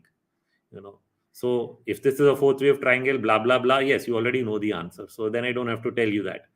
What I think is, it's not a fourth wave triangle. I think this is a fifth wave ending diagonal, ending pattern. Even though it's not rising upwards, it is sideways. It is a sideways triangle, just like we saw in the bond market, bond yields. If you haven't seen the chart close enough, let me show it to you. Sometimes people have actually not looked at charts in proximity, and I've actually published only the long-term chart. So you may not have seen it. This is the last 1 year bond yield chart at the bottom. I've zoomed it. You see a triangle, A, B, C, D, E, very, very clearly. Okay. And so when you see this A, B, C, D, E, what do you really think? A, B, C, D, E. Now you would say, oh, no, this is a bullish triangle. It's symmetrical. It should be a fourth wave. But it has broken the downside and gone here. Now you cannot say that. This is an ending pattern at the end of C. It's A, B, C, D, E on the top, with E at the top at the end of a C wave, okay, in a large ABC counter trend. And this is 1 and 2. We are starting down now, early stage of starting down in 3. Bond yields in India will go to around 6.5% in the next 6-8 months based on this, from where it is around 7%. Now, next question, people say, to bond fund hi lu kya equity ke jagah? Now, see, I have typically personally not been a bond investor. I look at bond markets because to get my other views right. So I can't really decide on how much equity to debt allocation you should have in this scenario and what would be the returns. If you have an investment advisor who can help you with that, you go and ask that. My job is only to look at the chart and figure out what is going to happen. What is the right allocation and how you should benefit from it is very, very individual, because each one's risk reward portfolio is very, very different. You have to do a KYC with your advisor, and then only he can give you advice on something like this. I am not in that position, and like I said, I am more of an equity guy than a debt guy, but I do study these markets because it's important in terms of factoring it into my overall investment model. Right, so we have a triangle breakdown. We are getting a similar triangle in the rupee, and I'm waiting for the rupee triangle breakdown. Right, once it breaks, I think around 81.7585, this low around 75, or the weekly 40 average around 6560. So once you break that, that 10-15 paisa zone over here, then you're clearly going to be in the dollar bear market for the USD INR as well. So USD INR would attempt to go back to the fourth wave of lower degree. It won't do that in one shot. It's something that takes years to happen. Believe me, because look at this, the last dollar bear market. If you have not seen it, look at this, how slowly it happened. It was like a I don't care moment. You couldn't really trade this. If you even did a short USD INR position, be moving down so slowly, you would be bored to death. So to expect, this is go down to the fourth wave, it's not going to happen like this. Not necessary. It could be really, really slow. And given that if this is 1 and 2 and this is 3, what if this is a triangle? So it could be a lot of ups and downs. I don't know what the pattern will be. I'm just saying that for now, we can think that this near 83, we are topping out. And once we break the lower line, it will confirm. And then we'll watch what the pattern ends up being. Will it be a triangle? Will it be a complex pattern, W, X, Y, X, Z? I'm not sure what will be the structure. But the worst case right now, we would think is this line. We may not see the rupee strengthening below 71, 72 in a worst case scenario. That's the objective I'll start with. It can always change. It can always change to this lower level. But we'll start with the first one first and take it from there.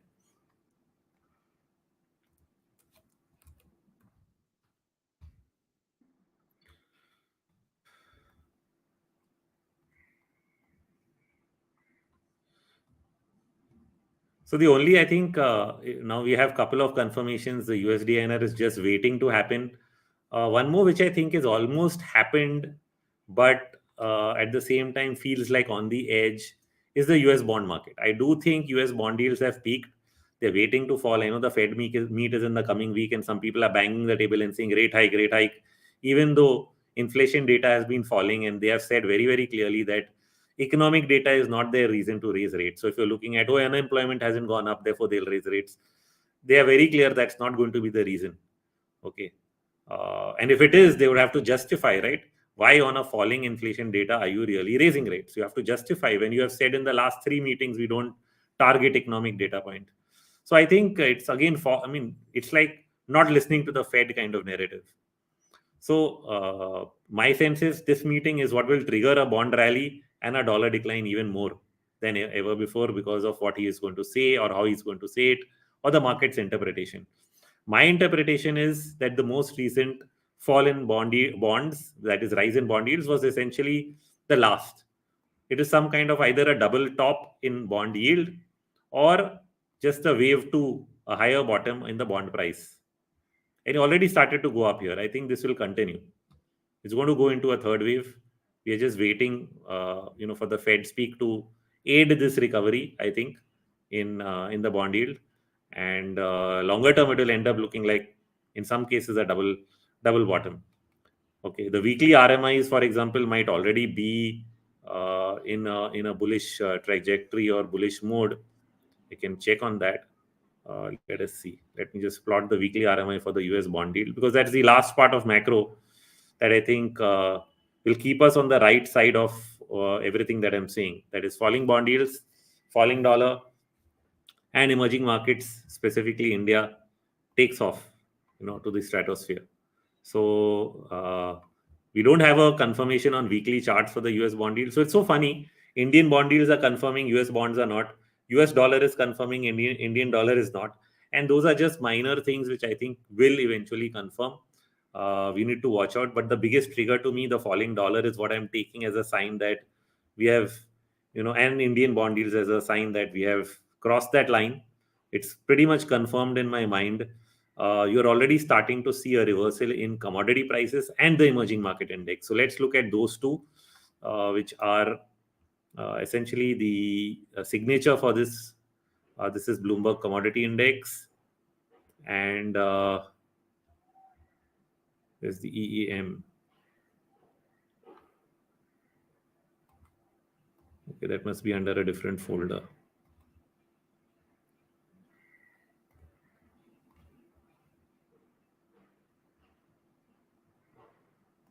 Yeah, and then as I opened this, let me even highlight this sector index. It's called the KBW Bank Index. It's a US bank index.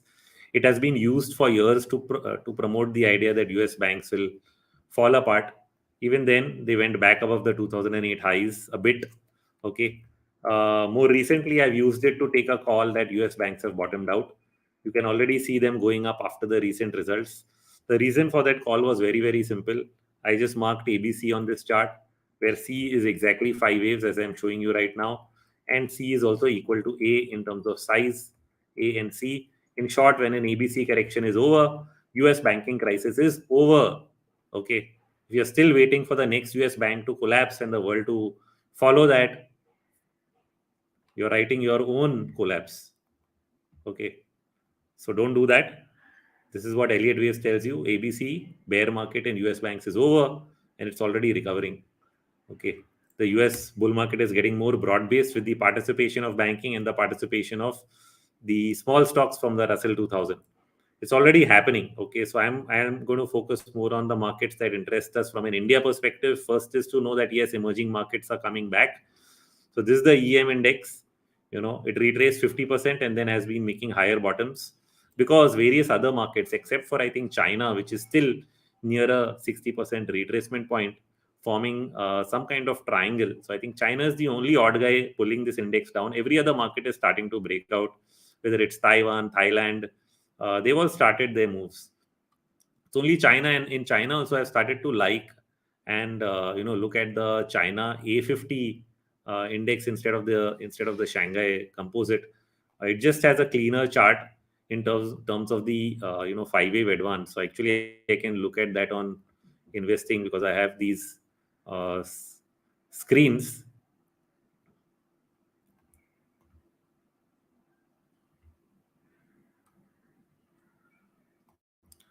Okay, so this is the China A50. This is the first one that should reckon us to start thinking. This is 1, 2, 3, 4, 5 perfect 5-wave advance. You can see this in the Hong Kong Shanghai index. You can see it in the Hong Kong IT index. All you have ended up getting from wave 1 is wave 2. And at the bottom of this, there are only two possibilities. One is to touch the lower line and go up, or second possibility, which I've drawn on this chart, is this is a triangle. Once this triangle is complete, we break out on the upside. Wave 2 means that news around China will be bad or even worse than it is over here.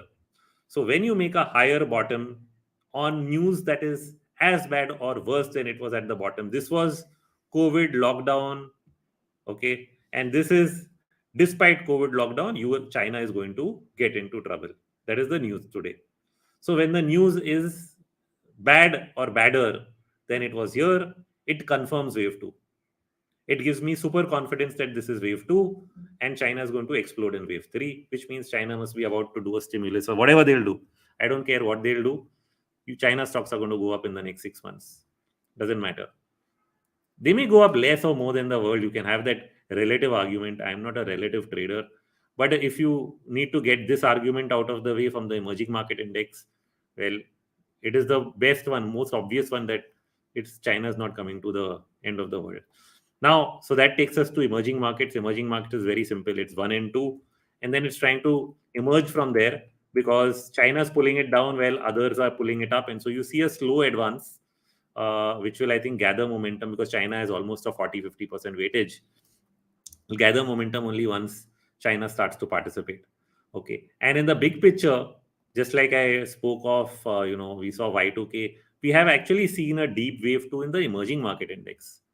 So this is very, very interesting because some of the emerging markets have actually gone through deep cuts and now started to. So we actually inside a third wave, and then within that done 1 and 2 and trying to take off. Slowly but steadily, I would expect this to take you very, very far. Okay, this is what is going to happen, and that's the signal that we are getting over here on this chart. And the next becomes commodities. So commodities have slowly but surely broken out from this downward pattern I've drawn over here. Again, let me switch to a white chart so you can see it better. Okay. What happened with commodities is that it went through a bear market from 2011. Okay. And like I mentioned sometime back, that bear market ended here in 2020. For most of the stocks, including oil, only gold bottomed here, okay, in 2016, but everything else bottomed in 2020. And from there, they've all done wave 1. This is what has caused the massive intermarket divergence. And at the end of wave 1, as we always say, there's a triangle, there's an ending. Well, here's one more. This is at least upward slanting. And then it broke down in wave 2.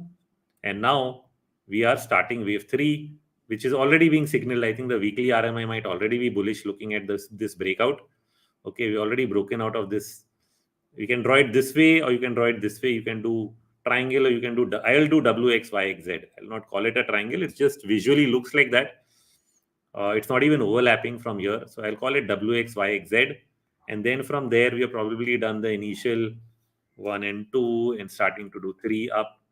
starting a third wave. So the commodity index being led by a bit by oil this time, surprisingly. The base metals I thought would lead, but they've still been lagging. But we've broken out of this. So you can run the RMI, which is a very interesting confirmation indicator. I'm sure this one has confirmed on the weekly, just like, see, even the dollar is confirmed on the weekly. Okay, the weekly dollar index RMI is in sell. The weekly RMI is in buy mode for the Bloomberg Commodities Index. And so then we end up looking at the monthly. And in monthly, we actually see that it has come down to the bottom end of the range, from the top end of the range, taken support at the 40, broke the 40, took support near the band. The cycle is complete in terms of the RMI coming all the way back to zero, taking support on this line, should eventually start off in 1, 2, and 3. This is what we are looking for. Follow-up question is already the obvious: if commodities go up, won't inflation go up? Few people have lived through the 2008 commodity bull market when inflation didn't go up, when oil prices went up multifold. But still, this question around commodities comes up without having actually looked at that last bull run in commodity prices.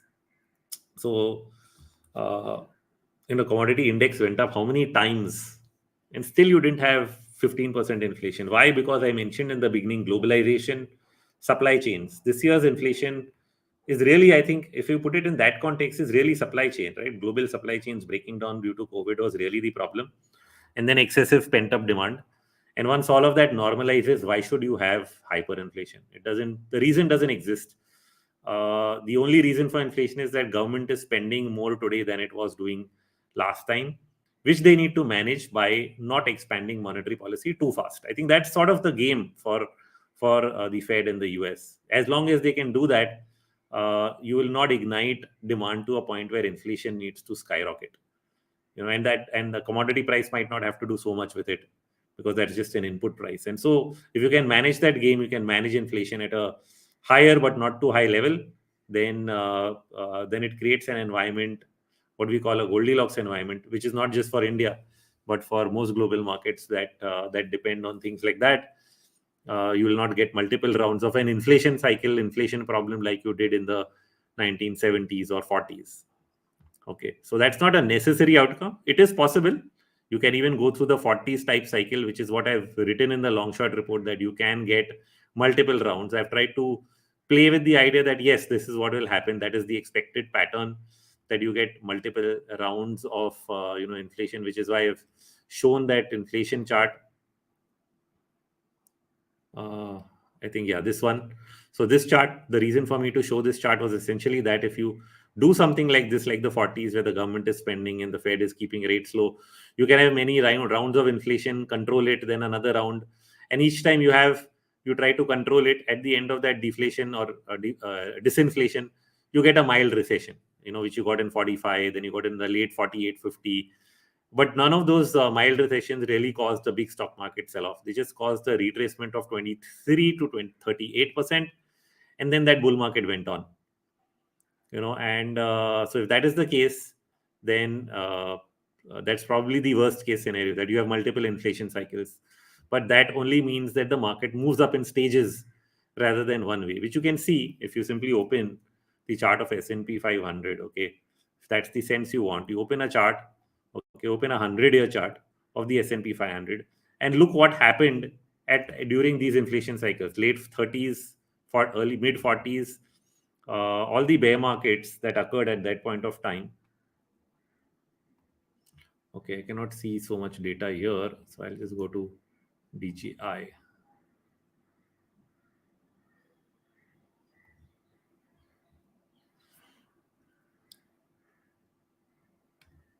Yeah. So when you see those periods, they're essentially, I'm going to highlight them on this chart where those periods are. They're essentially here. Okay, here. These are the recessions that you actually see on this inflation chart. Okay. So this one, this gray areas are essentially what I have marked on my meta stock chart.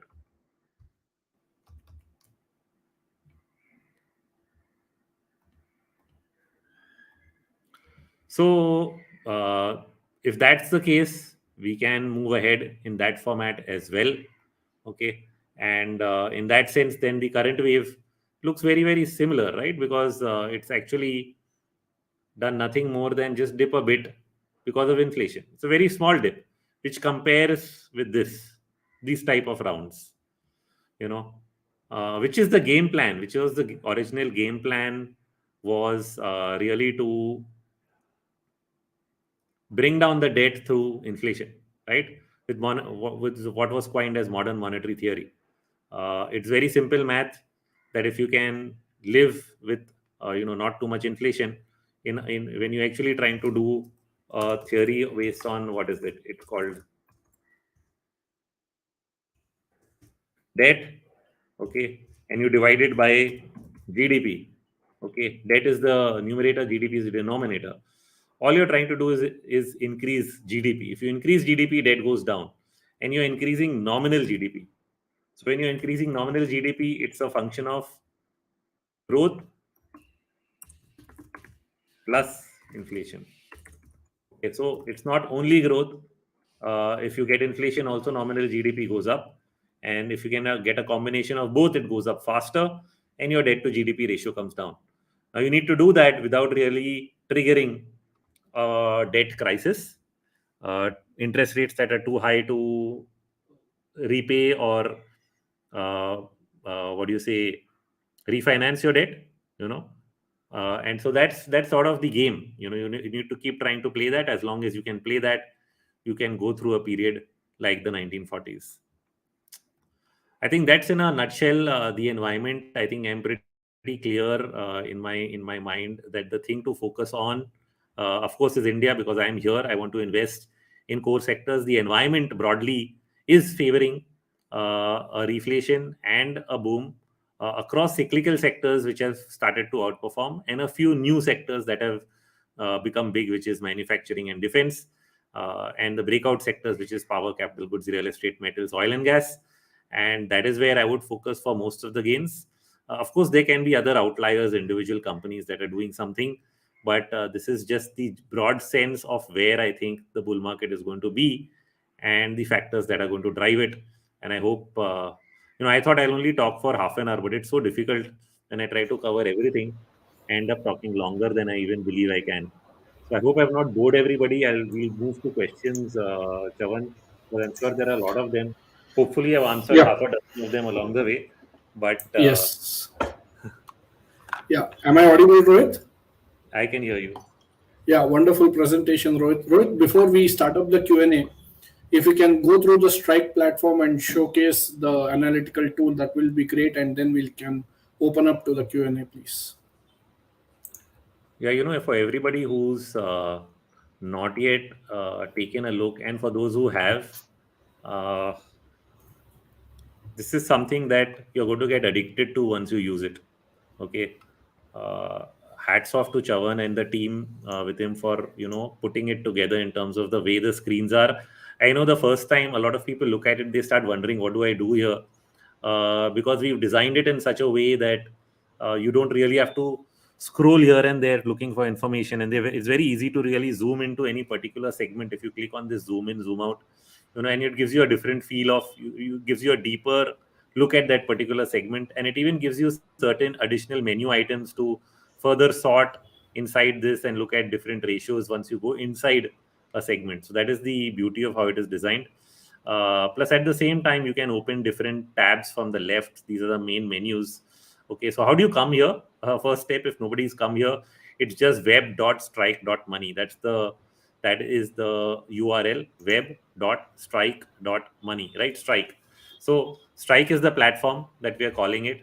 And once you come to this platform, you need to sign up just once. Right now, it's a login free that gives you a 50-day starting trial. Because we are in the process of launching many more modules than the ones you're seeing right now. These are most of the technical and sentiment modules that are live, along with some market data. What will come live also is going to be futures, options, fundamentals, economic data, maybe even later, and a lot of other things which will just keep getting added over time. Next, give us a month, and within a month, you'll see, dozens of more tools, setting up themselves up here. But the nice thing about this is going to be that once you open a particular tool from this left hand menu buttons, if you open the bulletin board or you open the sentiment indicator, what will happen is it will open up on the top over here. And moment it opens up on the top, okay, if you go to a particular segment, you have the menu items to play around with, and we have very nice scrollable interactive charts for you to be able to see data, not just the latest but historical. And that's what I like about sentiment, where I can actually compare what FIs were doing. If they were long today, how long were they the last time the market topped out or bottomed out, and data points like that which are not easily available. You can find the latest data on NSE website, but can you see the entire history and be able to judge where you are and what you're doing with a chart?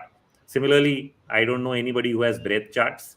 I've been keeping them for 2 dozen years, 2 decades, 3 decades almost. And we will give you the entire backdated year. Right now, it's till 2012. So you'll see it all the way to 2000. And look at the 20-day, 40-day breadth ratios, so that you can see how these ratios are really working along with the market. So very, very interesting stuff that is not there, along with heat maps, and not the traditional heat maps. These are customizable heat maps, so you can actually run performance tables from different time horizons, different performance ratios, and across sector indices and baskets. Okay, so you can choose any basket that you want to particular run it on, and actually see what the performance was like today, 1 week, 1 month, or on a particular time frame. So a lot of things. I'm not sure we can go into each and every one during this session. But what I would call you out for is go to the left hand side, click on each of these menu items, and then see what we have over there. Like this one I've been posting about recently, which is how many stocks are above the 200-day moving average. And I tried to do that on a 500 Nifty 500 basket, which is a broad basket. So when you do a broad basket, the number is at 79%. Is that relevant or not can be seen based on how it behaved in the past, right? So no data is relevant unless you can see history, right? History repeats itself. No, but it rhymes. And so you have to study history and see how it behaved in the past, be able to draw similar conclusions from the future. Gives you a much better standing in the market. And that's what we've tried to do here with various types of tools and various forms of market information, which is just at a click away. You can know the calendar, upcoming calendar for various companies. You can even just type it and you see how quickly it actually shows up on the screens. So go ahead and try it out. My RMI indicator is also here for those who've been waiting to look at it on different platforms. Some people have said, why not another independent platform? So here we have it on an independent platform completely, where you can see the RMI at the bottom, the trade setup that we use, the Bollinger Bands averages on top, and a scan over here of which stocks are giving buy and sell on the RMI. So you can actually drill down to where the new signals are. You want to see where the new buy signals are. You want to see it across the Nifty 50 only, on a live market, or based on yesterday's closing prices. You can choose accordingly. So a lot of things. There's a Dow Trend scanner also. This is the last one I'll leave you with, which scans stocks in Dow theory up and down trends. Dow theory is the classic higher highs, higher lows, lower highs, lower lows, and allows you to scan across stocks which ones are showing you which signals, again with a filtration of which are going up and down as you may want. Chavan, I think I should leave it there unless you want to add anything more. Yeah, and just in case if you're not able to understand what how to understand this, we already have info videos. Rohit, if you can click on that, yes, absolutely. We have this help menu section just next to the time. If you can Yeah. show that, So please. this is the help menu. So if you don't see this help tab, you just click on this button. This help tab opens up, and you have videos across different tools, which we'll keep adding to, along with doing the live sessions of the tool, which we are putting on YouTube as well. So you can track all of that. Okay. So, guys, go to web.strike.money and check out, sign up, and you will get a 50-day free trial. Okay. Okay. With this, Rohit, if you can start off with the Nifty and Bank Nifty analysis, and then we can open up the Q&A. So, again, I repeat, it is web.strike.money. Yeah, so I deliberately did not go into detail of what you just said, Nifty, Bank Nifty, because I wanted to get the market outlook through.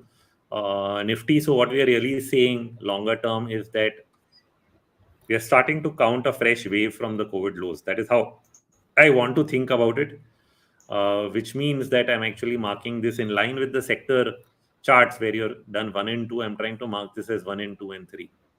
This is what is my preferred thought of what is going on, because I believe something has ended with this COVID phase, like we saw on the relative chart of the Sensex, and this is what makes sense. Without going too much into history or what it is, what this really means is you have a third wave, you'll have a fourth wave, you have a fifth wave. This is a long way to go. It can last, like I said, up to 2027. The third wave itself, if it is equal to the first wave, can end up at 35,000. So that is the objective with which we'll work. Doesn't mean that the third wave can't extend. History has it does extend. Like, for example, you see here, this is the first wave and this is the third wave. So third waves do tend to be, if not equal, then 1.618 times the first wave. But problem is today, even if I say 35,000, people will say pagal aadmi hai. So let's first start with that. And then we can always adjust as the waves subdivide. We will be able to make adjustments along the way as to what is happening.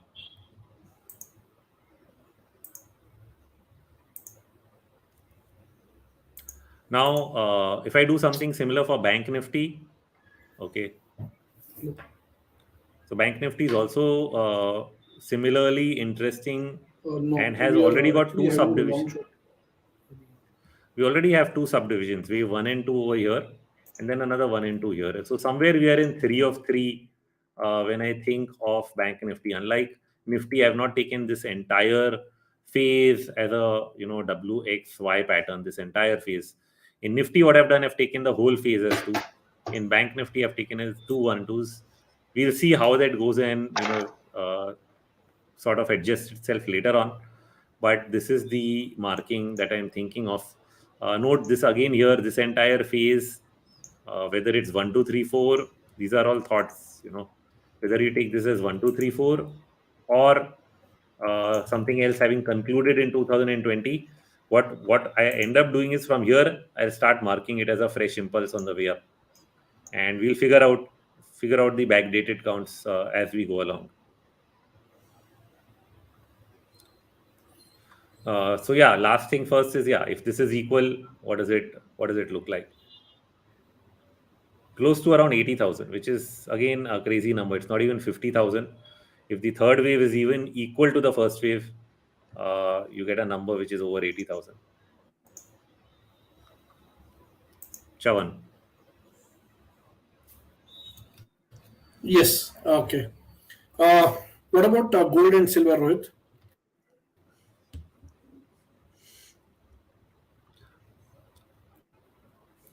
Yeah, so I would actually push a lot of people to go and read each of the outlooks. Otherwise, I'm going to be spending 3 hours only telling what does each and every chart look like. Uh, Very shortly, if I'm saying we are inside a commodity bull market, that includes gold and silver. Okay, so gold and silver are likely to remain in a bullish trend. That's like the basic point. Numbers in terms of calculations and discussion we've put in the long short report itself. I really would urge people to read that. Uh,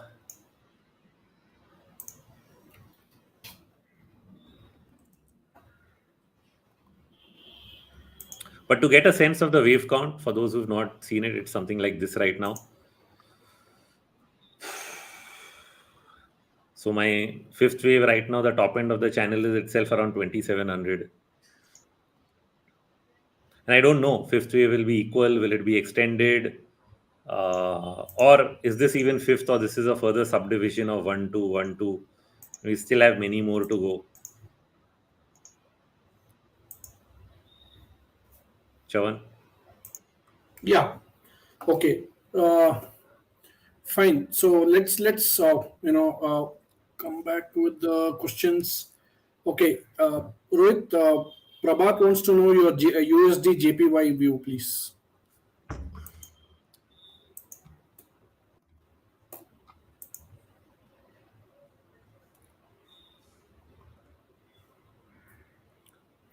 those who are live on YouTube and live on YouTube, you can start asking your questions. Those who are live on Zoom, please come up with the questions, please. Yeah, those who are in Zoom can raise your hand, and I think Chavan can take your questions from there. Let's start with some of the questions on YouTube. There's a chat So the bot first, over there. You can just raise and you can ask your questions.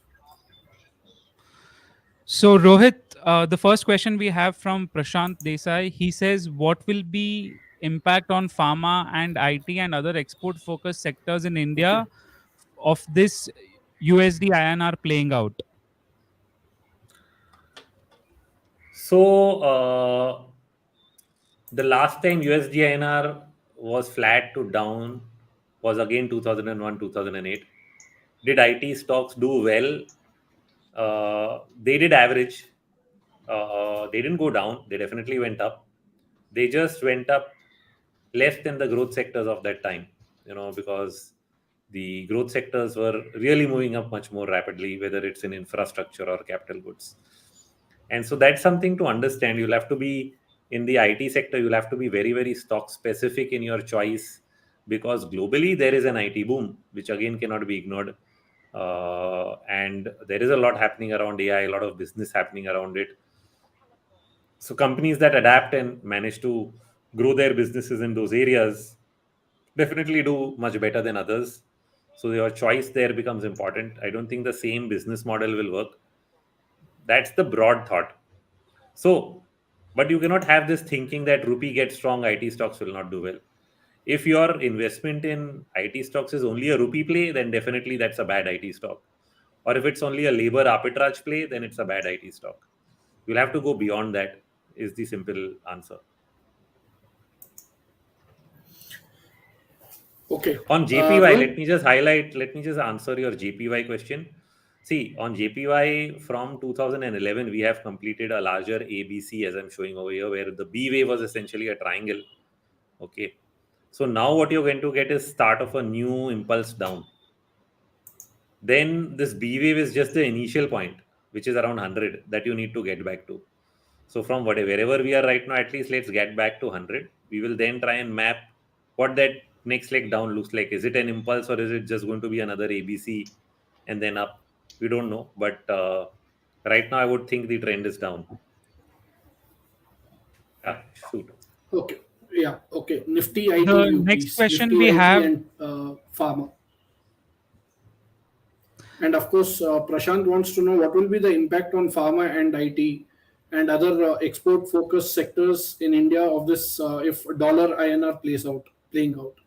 No, I think I've answered the dollar INR question already. Yeah, this is Okay. done. Let's move So to what the will be the next impact on question. pharma and IT? IT, I think, is already answered, Chavan. And Okay. one thing I'll mention is between pharma and IT, these are defensive sectors. They do very well when nothing is doing well, like we saw in 1990s and we saw that in 2010s. Now they will do well, but they will not do as well as others. That's about my short answer. Every sector has bottomed out. This is a bull market. In a bull market, you cannot have market go up, pharma go down. That doesn't work. But you will have pharma going up much less than everything else. The next question we Okay. have from The BSE Equinomos. metal index looks like it has formed a triangle and just broke out of I it. think Nikhil, that Chavan cannot hear you only. Anyway, yeah. Okay, anyway, let's continue. The next question is from Equinomos. Where are we in Nifty IT? I think that's answered. Okay, let's move to the next question. Okay, what is your Nagu Shah. favorite sector presently? So the sectors that I've mentioned here, and I will just add defense. Okay, these sectors, these are people who've not watched the entire presentation, I guess, are mentioned over here. Whether it is defense, capital goods, power, oil and gas, metals. Now, metals has been my historical favorite. It's right now not moving. I think as the dollar thing gets more constructive, commodity cycle is just about to take off. So I think metals will start showing super performance in the next quarter. The others that are already showing that are anyway good. Okay. So I cannot put a finger on a single sector. I'm sorry, but if I had to, I would put it on metals, and you will not be happy right now till it picks up. Okay, in case of a booming economy, what would be the impact on small retail banks like Bandhan Bank and so on? Everyone does well. All banks do well in a growing economy. There is no two ways about it. Okay, Except avoid junk, and I don't need to explain what that is. okay. Any Rohit, not. if you can, yeah, if you can just cover Bank Nifty wave count, that would be great because you just No, covered only Nifty. no, I covered Bank Nifty wave count. Please see the recording. I'm not Okay, doing it again. yeah, I'm going to be clear. We cannot waste time. We have limited time. Let's go to the next question. okay. So Nagu Gupta If Fed asks, stops raising rates now and inflation relatively controlled, do you think US markets enter summer period, then followed by autumn period later?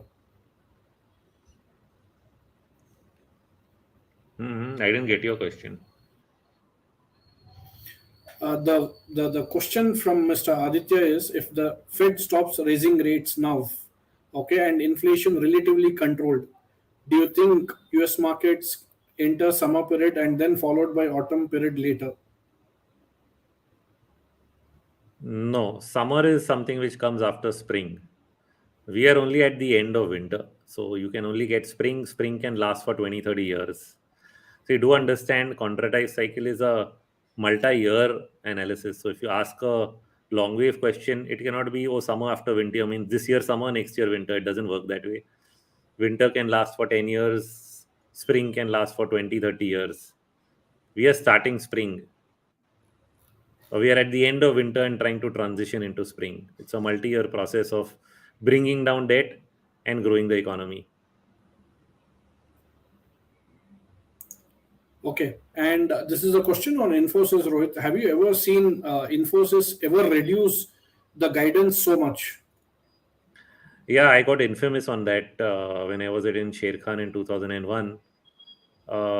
We had a bearish call on Infosys and they reduced their guidance. The stock hit 3 circuits down. Hmm. This time it doesn't seem to do that badly. And subsequent to that, every time around results, the volatility you see around Infosys results started since 2001. It became a pattern. But yeah, that is the last time they actually did that. And after that, the stock bottomed out in 3 days, and that bottom became the bottom for the next 2 decades. Okay. And what will be the this one on your view on PSU sector, Rohit? Very bullish. Okay. The If you PSU can share. sector chart, yeah, I'll open the chart. The PSU sector chart, as I was mentioning in my talk earlier, is also breaking out of a multi-year pattern. I'll take the BSE PSU because that has more history. Okay, so here you have the PSU index chart. This is the long consolidation. Now it is breaking out of this. It's almost reached its previous 2008 highs. Okay, barely a point of, I mean, it's pierced through it temporarily. I think in a day or two you'll be above it.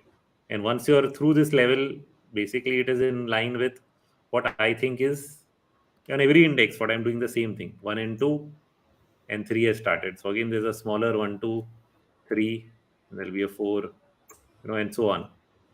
So these are multi-year trends. You have to compare it with this kind of a phase, okay, which goes on and goes on for many years. So you draw a channel, extend it to the upside, and you expect this to go on. In the channel is currently at 18,000 or something, and that's still not the third wave being over. Okay. Do you see any reason for going back to bearish views if interest rates are increased or hold high for longer term? So I don't like these type of questions, and I'll tell you why. The question is like this, usually posed like this, that if all the factors you're thinking are bullish, if they all turn bearish, will the market go down? It's like the obvious answer with an obvious question. The question really should be, Do you think that can happen? The answer is no. I don't think rates will go up. So the question is useless in the first place.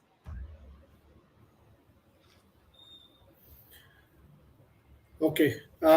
Your views on PSE sector, please, Rohit. This is a question from Mr. PSE, Apur from PSE and PSU are the same. Scene. Okay.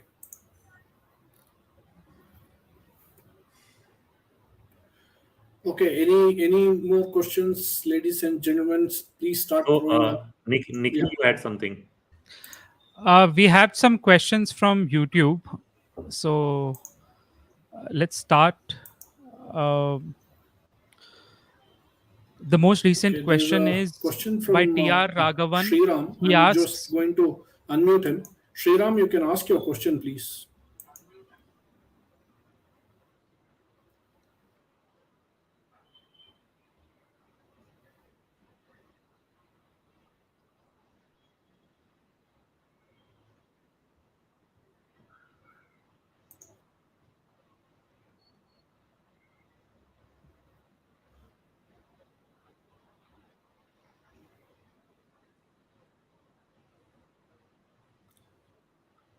There's no voice coming, right?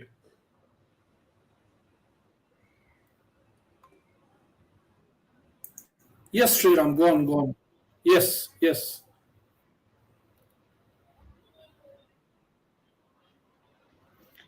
Rohit, Rohit, were you able to hear the question? No, I can't hear anything. Okay. Shriram, if you can just post a question on the chat bot, it will be great.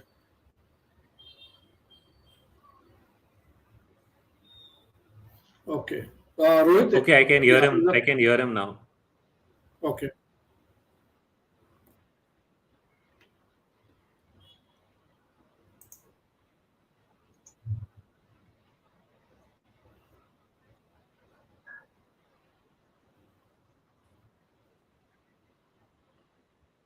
Hmm.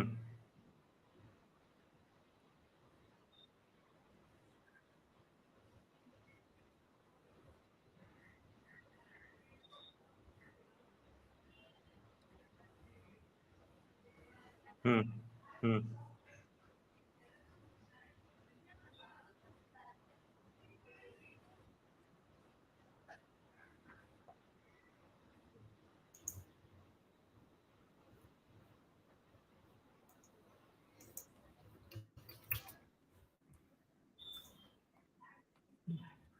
So it takes us back to the thing where the history repeats itself or it rhymes, right? So when you look at why I use this chart, okay, this chart pretty much tells you where the melt up is and where the crashes are, and where we mistake one for the other. Now, if I just look at this, this is Harshad Mehta, and then this is after that 1994. Now, I'm not sure whether you'll call 94 a melt up. In some ways it was, in some ways it wasn't. Okay. Because the peak of the cycle in some ways was 94, where maximum investment into mid caps and IPOs went. And then it petered out after that. Now you also have this, and some people would want to call this Y2K also as a melt up. Then this means that this entire bear phase had three melt ups, which are even lower from each other. So this 2008, you are willing to believe that it is a melt up, but this you are not willing to believe it is a melt up. So I think the most important melt up is here and here, which is the peak. Now, again, having said that, this peak comes at the end of a major run in mid cap. So there was a melt up of some kind, but it was in the mid cap space. So if we look at a chart of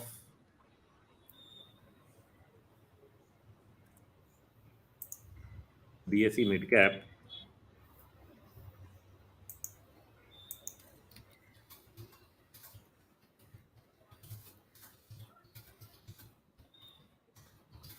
okay, this to me is also a kind of melt up, because mid caps were seriously outperforming compared to Nifty. Now, if you look at this chart and say, no, this is not a melt up, but this is a melt up, How do we define it? So then another way that I started to monitor this is relative performance of mid caps uh, to the large caps themselves. Now here I cannot go to a white chart, but this chart I've dated back even till 2008. A year it may not be showing because of some history missing, but we've posted charts before. Essentially, what ended up happening here, let me just take green as a color. Yeah. So this would have started somewhere down here. Okay. Now, each of these peaks, essentially, when you say melt up, is when mid caps have significantly outperformed the large caps, whether it's here, whether it's here. Okay. And now here, there's actually some people will say 2021 was a melt up.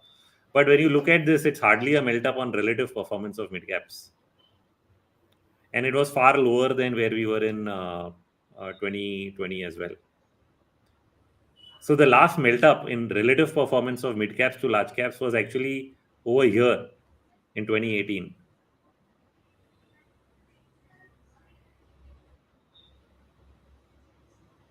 So yeah, we have to find some way of measuring the market's internal madness.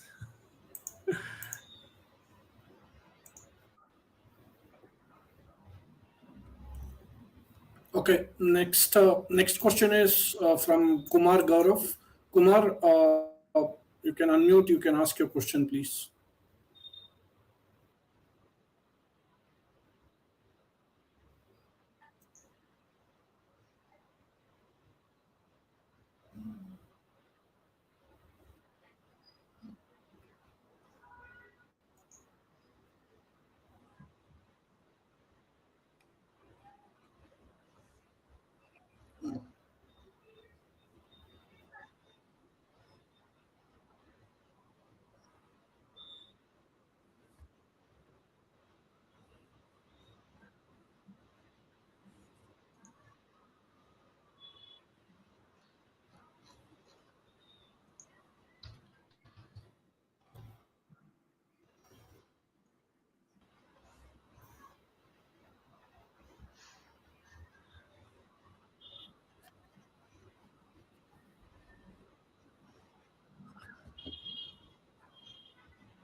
So this is again an if and but situation, that I have to somewhere believe that the market knows something that I don't know, and then uh, follow that model. Now, yes, things do change. There are times we have changed our view, and that is our job, to stay on top of things and see whether something is changing or not changing, and whether that change is having a definitive impact on our view.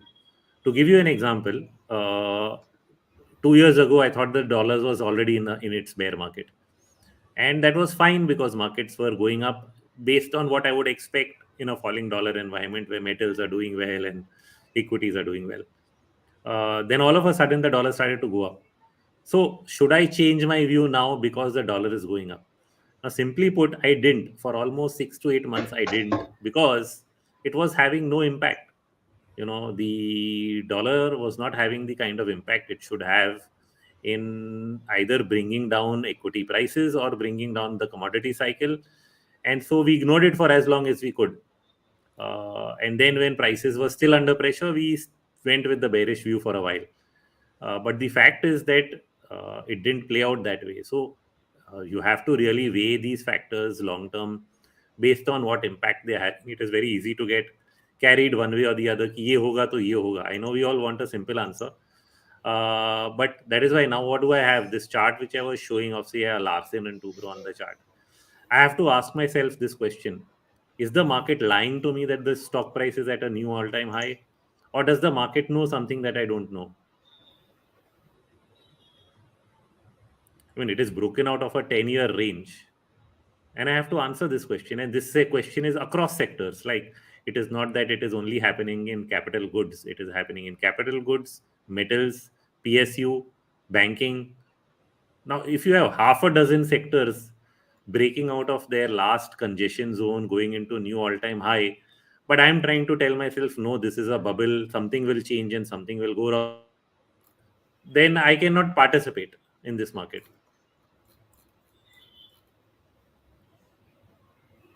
So how do I answer your question and get the right answer is the real thing.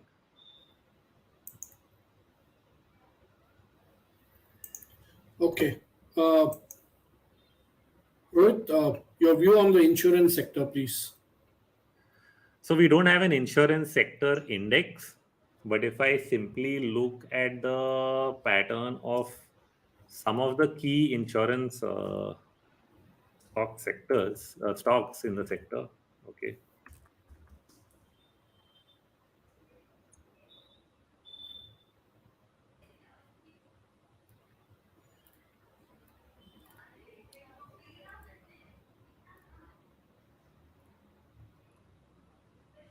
So what we have seen in the pattern of most insurance stocks now is see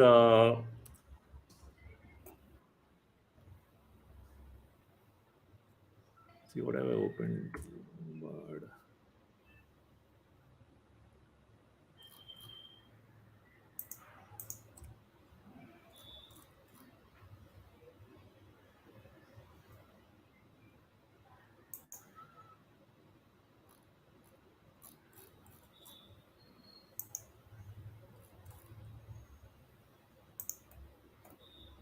I do not want ETFs. What is happening?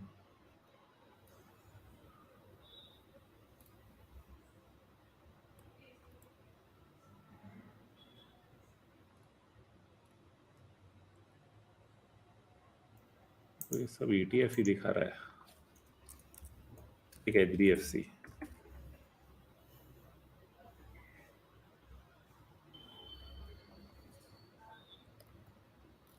Okay. So in what I can see in almost most of the insurance stocks, only taking this as an example, is that compared to the COVID low, this low is higher, and they have done either a 60% or an 80% retracement. Okay. So the only easy thing for me to do over here is right now, for the time being, mark this as 1 and 2. There is no history. We cannot know what the past is like. But based on the limited price action, this is the only thing we can do is mark 1 and 2 from the COVID bottom to the recent bottom. And then anticipate that, okay, 3 is going on. And then see if anything changes till that point of time. But I think I see most of the insurance stocks I've seen have the same pattern where they've had a pretty deep retracement of the gains, but made a higher bottom.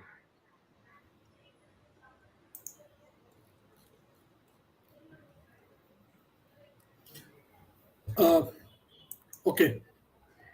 Rohit, the Q1 results for the Nifty stocks, apart from banks, it seems to be bad. So, if full year Nifty EPS will see downgrades, then how do you see this bull rally in all this?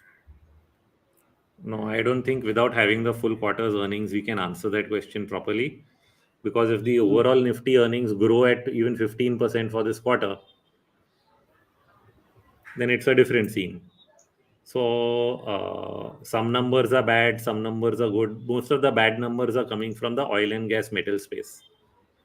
But the good numbers are coming from financials, right? You have Kotak and ICICI and everybody reporting 40-50% earnings growth.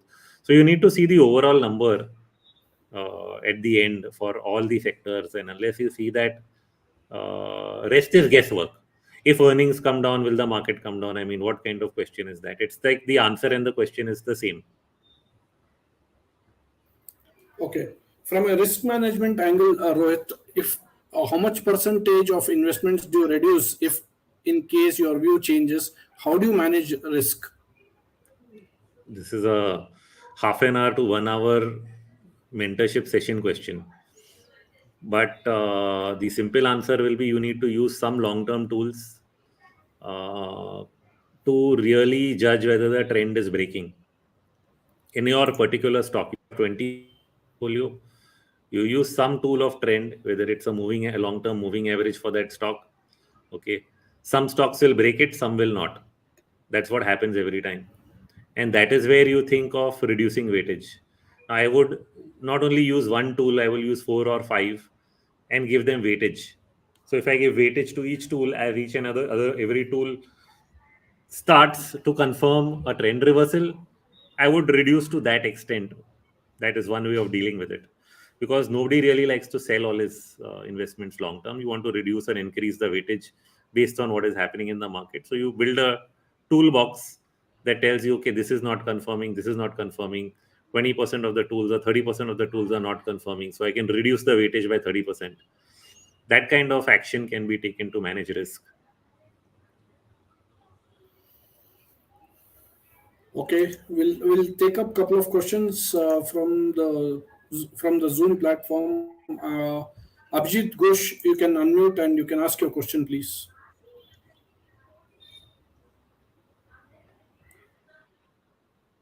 Yeah, I Yeah. can hear you.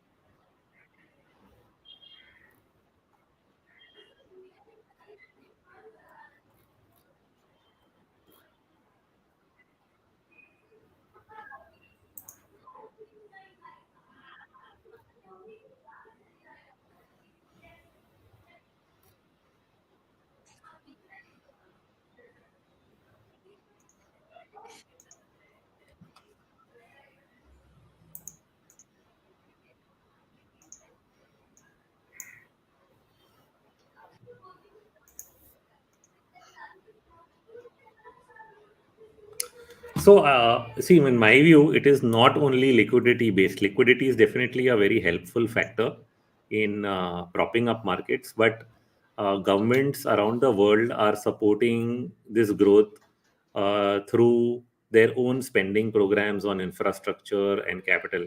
And this is not just India, this includes the US. I was just listening to an interview just yesterday, which was explaining how a lot of spending has already been committed, towards building.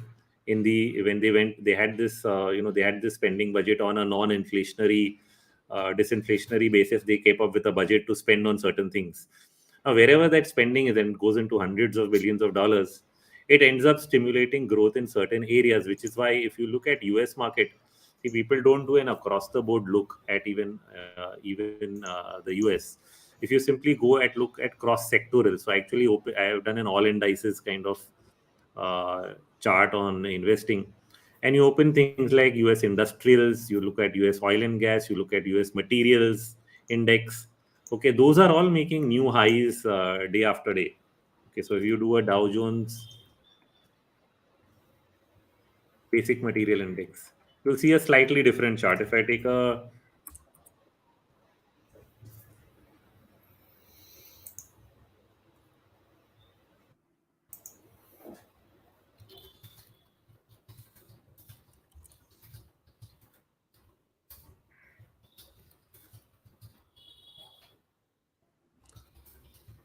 if I take a chemicals chart in the US, it's very, very different, getting elevated. Some of them are actually rocketed. I'm just trying to find which ones, but you'll find them if you actually scan through, each of these. Like the automobiles and parts index has actually done better.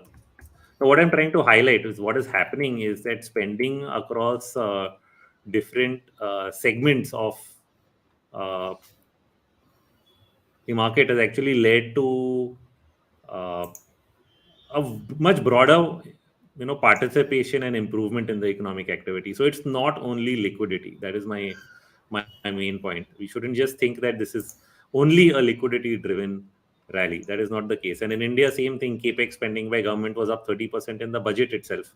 So it was already indicative that budget towards capex and defense is already there, and then that spills over into everything from metal, cement, and other construction activity that goes around it. Like I've shown a chart of, in my presentation I've shown this chart, right, where corporates are committing a lot more in new projects. Now as this project spending kicks in, what happens?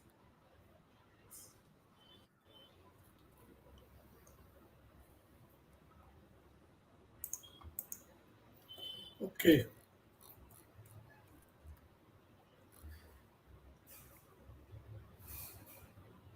Can take more from Zoom, Chavan. Yeah. Okay. So USA with US with every increasing debt, do you think it will dollar index model will fall apart? What will happen to the dollar index if there is an increasing debt in US? See, let's put it in a different way. Let's not go so far as trying to predict what will happen in non-predictables. Okay, there are a lot of unpredictables out there. It will be really tough to know what is the impact on debt, how they're going to manage it. But the simple answer is they're going to attempt inflation, which is what they're doing, which is try and keep some inflation, try and get some growth, and bring down the debt to GDP ratio.